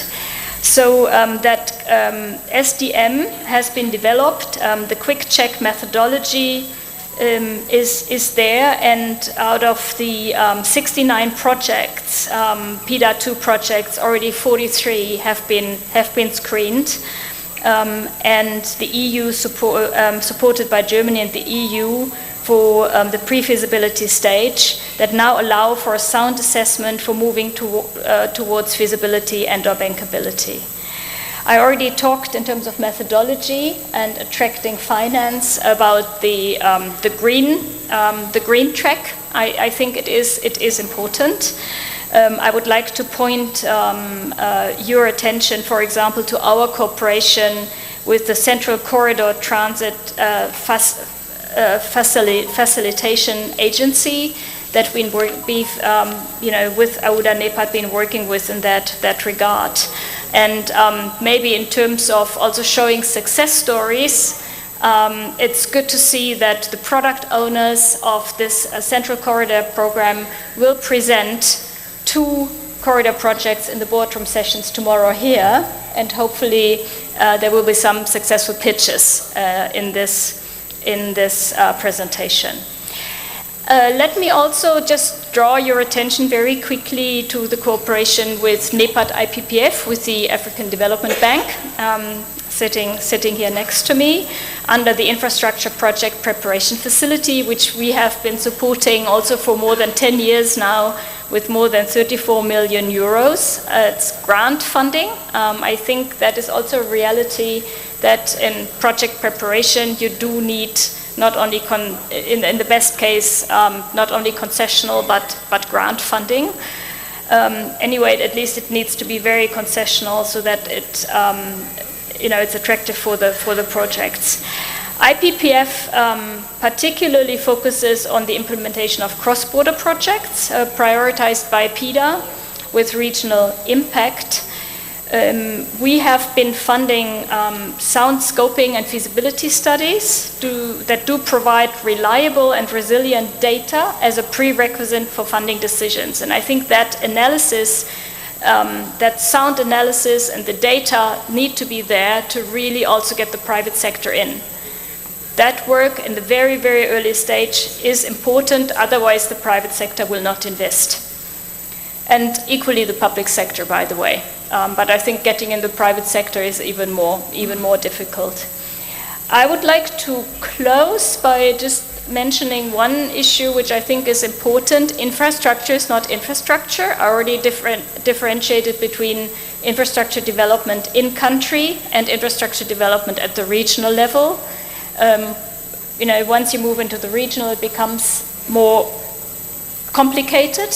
And we've heard a lot today how important it is, and in that sense I really enjoyed the spirit this morning of the spirit of cooperation between leaders sitting here saying we need to work together on these regional programs, we need to come together as a continent. That is really, really, really important.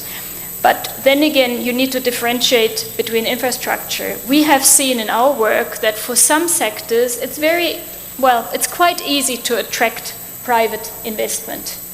For example, in the ICT sector. If you look at infrastructure in the water sector, it's a different story. So we need to also, if we really want to develop quality, reliable, attractive, bankable projects, we need to have that kind of differentiation and granularity in the pre-feasibility, pre-qualification work up to the actual project proposal to private investors. Let me stop here. Thank you very much. Thank you very much. Obviously, ICT attracts more investment, and water being a utility is just like electricity. It's quite actually difficult for it to attract investment, but as you say, it's important that we start disaggregating and then trying to find a way actually to put them together. Thank you, Madame Piquel. Maintenant, je voudrais... Now I would like to give the floor to Mr. Bashar, Dr. Bashar, His Excellency Dr. Bashar, Idris Bashar, Minister of Infrastructure of the Republic of Chad.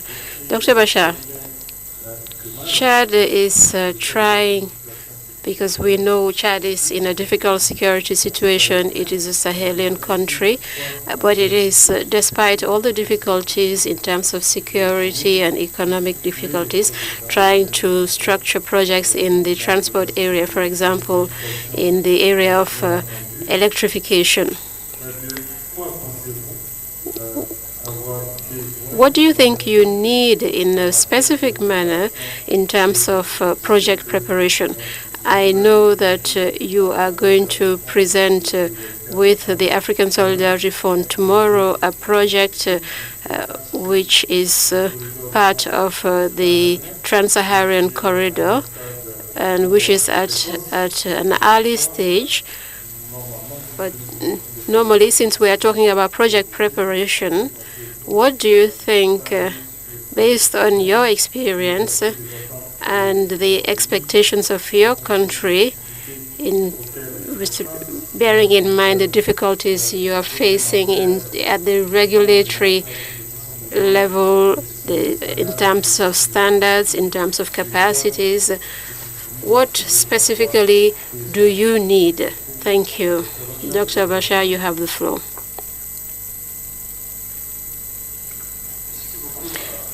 Thank you, Amin. Thank you for giving me the floor. I would like to thank sincerely the government of Senegal, especially its president, the African Union, NEPAD, for giving us this opportunity to express ourselves and exchange on discuss these infrastructure projects and take into account the experiences of one another. As you reminded, Chad is in a very complex situation. But nonetheless, the government of Chad, under the leadership of the head of state, within the framework of our 2023 projects, we have given priority to the implementation of infrastructure projects. 20% of the national budget is earmarked for infrastructure projects, but about $5 million also earmarked for project studies. I mean, I think you know Chad better than I do. It's a country which has 1,200 million kilometers square. When you take the two extreme points, we have about 3,600 to 4,000 kilometers. So it is a complex country. So how do we do to have adequate infrastructure in these countries? That is the question we're asking ourselves. And we are working with a series of partners to develop projects, as was reminded by the Minister of Infrastructure of Egypt. We are working with partners, Badia, under the leadership of the Minister of Planning, to see how we can come up with studies very quickly on the N'Djamena, the with the border, Egypt and Sudan area, without forgetting about the other integrated projects that we are embarking on with other partners, the Trans-Saharan Corridor, etc. Now, specifically with regard to the studies, I think this was highlighted by all the speakers before me.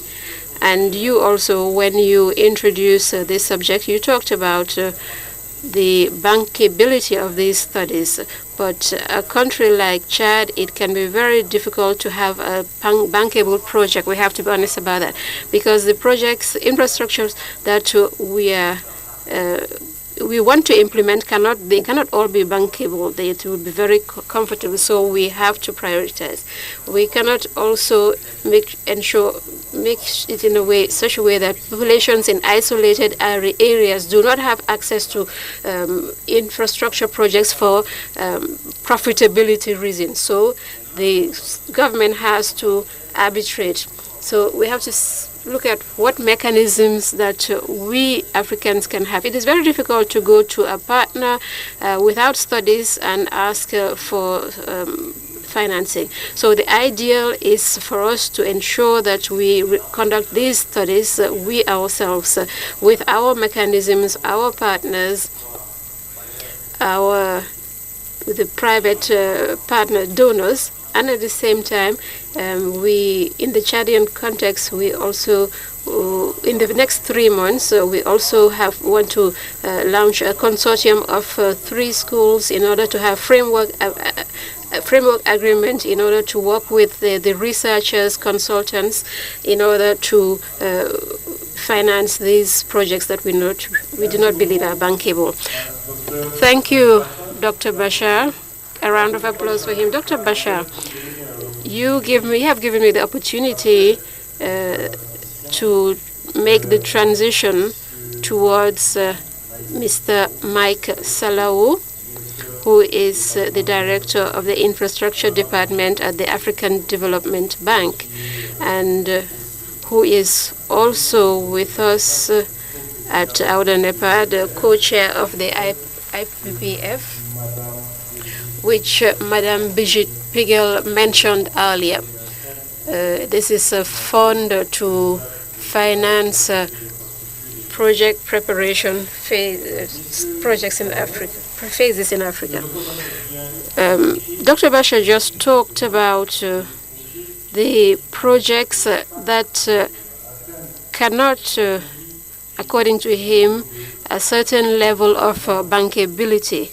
We know that generally regional projects, the issue of sharing risks is on the table. So what do you think, Mr. Salawu, we should do in terms of methodology? That's my first question. The second question, in our various forums, we have always talked about the issue of financing the IPPF fund through using African funds. The main donor of the fund, of course, are the development partners, and very few African countries contribute. Whereas this fund is very important for the financing of the preparation phase of projects, and especially the early stages of the preparation phase. You know, in terms of regional infrastructures, which unfortunately are not of interest to many people, we have to make a specific effort in order to leverage funds, and that is why this IPPF fund was created. So what do you think we should do to encourage, to urge countries, African countries, to co-finance this fund, in addition to the grants and contributions from partners? You have the floor, Mr. Salawu. Thank you, Mr. Director. Before saying anything, I would first of all like to thank the organizers, Auda Nepad, which co-organized this event with the African Development Bank and UNECA, as well as the AU for the leadership that they have always shown for African integration. It is also an opportunity to thank our donor, Germany, who is here, who had a vision from the early stages to support this program, PIDA 1, PIDA 2. So it is really with sincerity that I would like to thank them on behalf of the ADB. There are a lot of things that were said earlier. I think the Minister of Transport of Egypt talked about an issue that is quite relevant on the importance of pooling efforts in order for major projects. There are PIDA projects that were identified as major continental projects, and one of them was a project in which Egypt played a leading role. And I think we need to commend here that he himself invested in the pre-visibility of the project and the feasibility stage as well. And with the NEPAD IVF fund, we also embarked on financing this major project, which involved several countries. That is the navigability from the Lake Victoria until the Nile in Egypt. And this is a project that we are promoting here in Dakar. He also talked about the importance of sharing experiences with African countries. And that is something that the African Development Bank would like to promote. That is sharing of successful experiences between African countries. And here I would like to propose in Dakar that we start an initiative in this regard that will be led by the African Development Bank to share experiences among African countries, because we have successful experiences that can be shared. The minister from Uganda also talked about a key issue, the financing of infrastructure, whether it's project preparation, but also financing the vacating of rights of ways. Without that, we cannot move forward. What we at the African Development Bank have done, Honorable Minister, is like you heard, the ADB has three options. We say that since vacating the rights of way is a condition for realizing this infrastructure, so the African Development Bank finances this vacating of the right of ways at 100% of this, on condition, of course, that the environmental and social studies have been produced and validated by the country and the bank. And this resolves the question, the issues that will delay projects, and that is the option preferred by the bank. The second option is to co-finance with the country, and the third is the country that will finance it fully. And here we have learned the lesson that it takes time, there are a lot of delays, there are a lot of issues that come up that we can avoid by pre-financing this upstream. I believe that, Honorable Minister of Uganda, we can work with you on that to see if the African Development Bank in the next projects with Uganda can adopt this type of financing in order to address this issue that you raised. There is also Chad, and I think he called on the bank on the need to finance projects that are not necessarily profitable. And there you are absolutely right. For infrastructure projects, you also have to see the economic profitability. That is what you have to look at. And at the ADB, we have put in place project preparation, regional project preparation units, instruments rather, and also for national projects. So there is the ADF, which has a component of focusing on project preparation in order to support countries to prepare their projects. So the objective for us is to ensure the technical feasibility, environmental and economic feasibility of the studies. And I believe most of our projects are in that case, and most of them that are PPP projects, that is where we look at the financial profitability and accompany countries. So that is what I wanted to say before responding to your question. The first question, the methodology. At the ADB, we have a programmatic approach. First of all, we have to develop a master plan. You have to develop a master plan. This will provide the opportunity to the country to do a macro planning of the sector, of course, after a diagnostic study of this sector, and the master plan would lead to an investment program, priority programmatic over several years, upon which the country will adopt an investment plan, and which will now become the national development plan to be financed. If we follow this framework, we will be able to address the issue of planning, which may lead to problems related to lack of resources, and that is very important. So there, the African Development has accompanied several countries in order to adopt that approach to identify promising projects. Now, the platform for project preparation platform is very effective. We have PPF, IDF, and we have also in the water, for the water sector, there's the Africa Water Facility, which prepares the projects in the water sector, and I believe Bridget talked about earlier on. These are areas where grants are available. So the Africa Water Facility is for that purpose. There is also the SEFA, the Sustainable Energy Fund for Africa, which also helps to prepare projects in the energy sector. So we have instruments at the bank which serve that purpose. I would just like to talk about one innovation at the bank to address the question of Chad on how, with the 5 million that you have in your budget for project preparation, how can that leverage investments in order to prepare the project even more?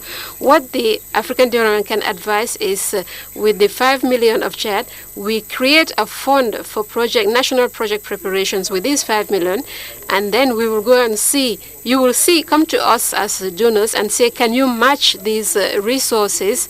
And there we will constitute a pool of resources for priority projects in Chad. And by doing that, what is we call leveraging resources, each time there's a project that is being prepared and is supposed to be financed by the private sector, we will just take a certain percentage and take that to the fund so that we can build on that for more projects. And that will, it's a good thing.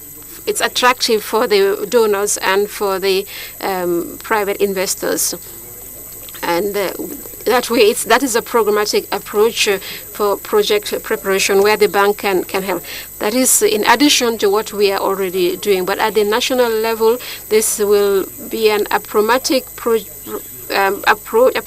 approach that is more sustainable, and we can discuss this even in detail later and with other countries here present who are interested. So I think that is something that the African Development Bank can bring. Now, with regard to the PPPs, I think it is very important. Preparing a PPP is different from preparing for a public-funded project. For PPP, the option that we prefer is, once again, the countries very soon in investment programming, they decide which project is going to be PPP, which project is going to be public funded, and then we prepare these in different ways because it's not the same approach. The country should also come to us as donors and ask for advice to see how to mobilize resources for a PPP project, whose mechanisms can be done in collaboration with the private sector. We take the risk. We cannot take the risk upstream if we do not know if the private sector will be interested. And we are ready to help prepare these projects as long as the projects are going to be identified by the government as PPP ultimately. So we need to have incentive. We need to incentivize the private sector. You can come to the African Development Bank and the other donors here who can play a role and act as guarantees for these, as partial risk guarantees. These are instruments that the African Development Bank, with regard to PPP projects, it doesn't cost much to the countries to come to the bank and say, we are going to use our resources to do the PRG, and this PRG will provide the necessary guarantee to cover the risks that so that private investors can join the project. So what is important here is what the countries can do to leverage with just a few funds in their national budget, to leverage funds and be able to mobilize other funds from other donors. Thank you. Thank you. Mike Salawu. Thank you, Mike Salawu.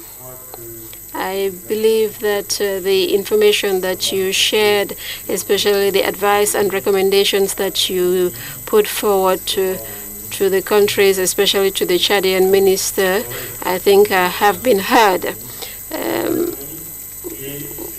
We have infrastructure and economic planning minister here. Ladies and gentlemen, I would now love to give the floor for 1 minute to each of the speakers for their closing remarks. I will start with Honorable Minister of Finance of Uganda. Honorable Minister, you have the floor for 1 minute for your closing remarks. So I want to thank the Africa Development Bank for responding to a problem which I thought has been such a huge bottleneck for us, especially in an environment where access to financing without rights of way has been such a big bottleneck. I could hear you, and I think we are going to follow up on that available opportunity, because we have a number of projects in electricity, roads, rail, whose access has been derailed because of lack of prior funding to access the right of way. Secondly, the issue of the build-up on the debt stock over the years, which was complicated by the effects of COVID-19 on our economies, particularly on the revenue inflows. The need for refinancing that debt stock is something that we desperately need in order to create fiscal space for ourselves. We are currently constrained because much of that debt stock was short-term debt, which we want to make long-term through refinancing. And I think that will create a lot of room for us, a lot of fiscal space for us to include many new projects which we can fund in terms of our infrastructure development program. Thank you so much. Merci beaucoup, Monsieur le Ministre. Thank you, Honorable Minister. I would now like to give the floor to Mrs. Bridget Pickle for her closing remarks. You have the floor, Madam. Thank you, Mr. Moderator. Again, as I said earlier, the spirit of collaboration that is also here on the panel and learning from each other, sharing experience on this continent, I think is something that will be taken from Dakar, this summit number 2, and that's very, very, very positive. Let me just highlight another engagement on our side. We have I highlighted our cooperation with AUDA NEPAD and the ADB earlier. Germany last year had the G7 presidency, and actually infrastructure finance and development was one of the priorities in the development part of the G7 presidency. And it's not surprising, we talked about it all day, that mobilizing private investment for infrastructure development is key, and that creating the enabling environment for such investments is key, but also project preparation and investment in upstream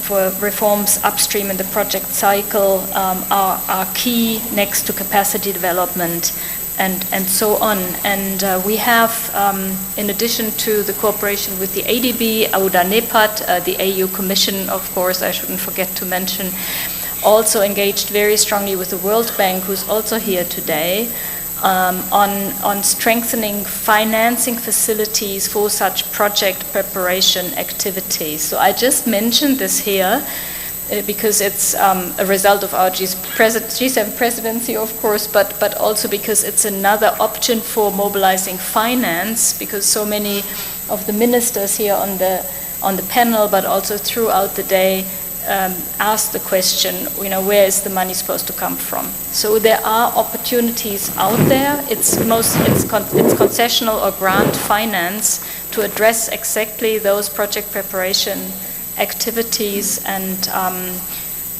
we stand ready as a partner, as the German government, to contribute now and in the future in this sense, and of course also to make PIDA 2 and the PAP 2 program a reality and happen on this continent. Thank you very much.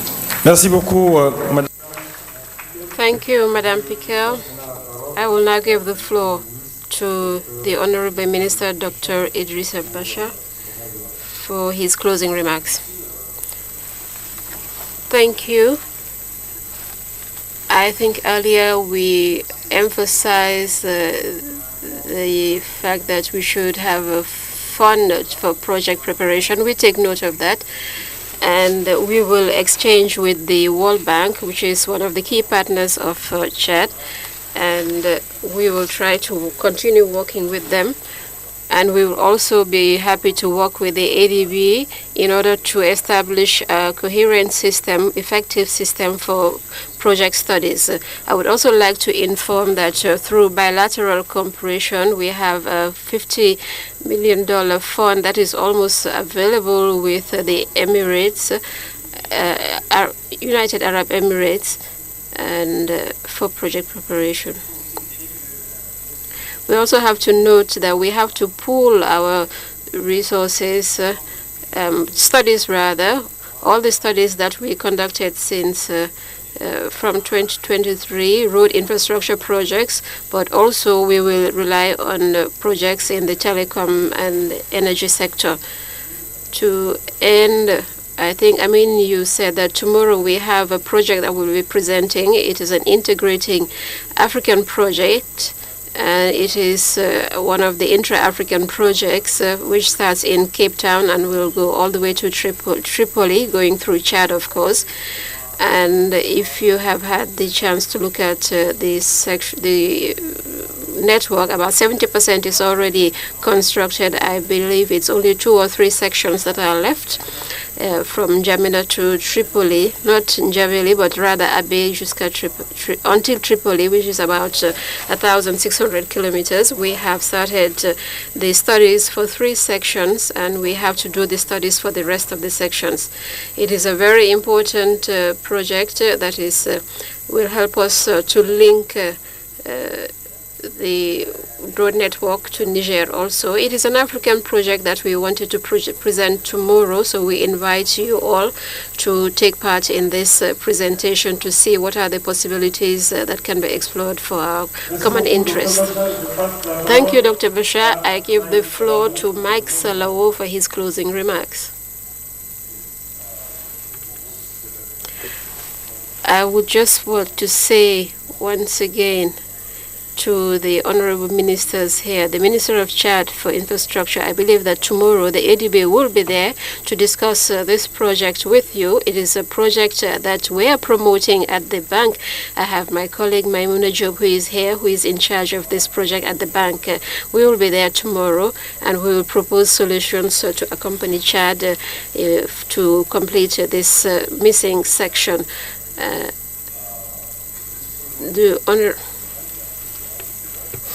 We are in a situation where African governments have invested a lot of money into infrastructure. We said it this morning, about 40% annually.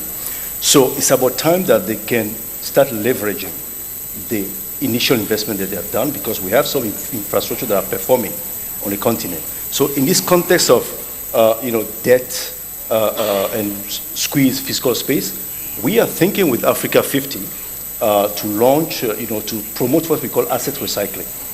Asset recycling is a way by which we can unlock, capex that the government have invested in performing assets, bring in private sector to manage this asset, and then repay the government, which can now get that money to go and do more projects.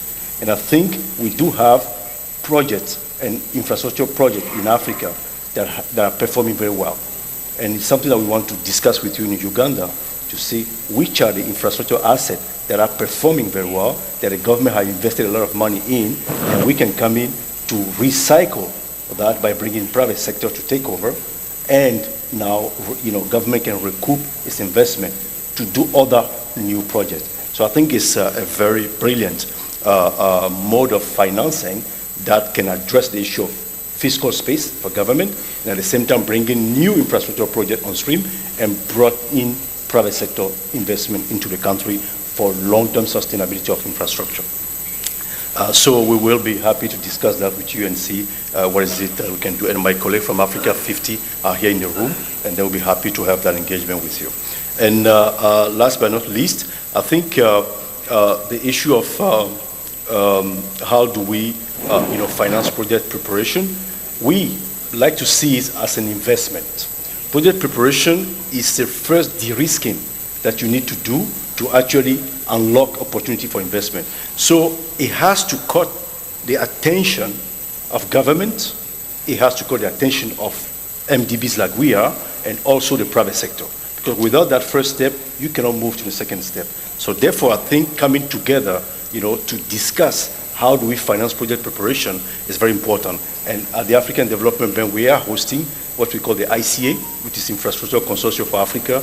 All the MDBs here are members of that, plus the G7 countries. So it's something that we want to start leveraging to have this kind of a platform, a forum where we discuss how do we really finance project preparation in a more sustainable manner by bringing countries at the center of this discussion. Thank you very much.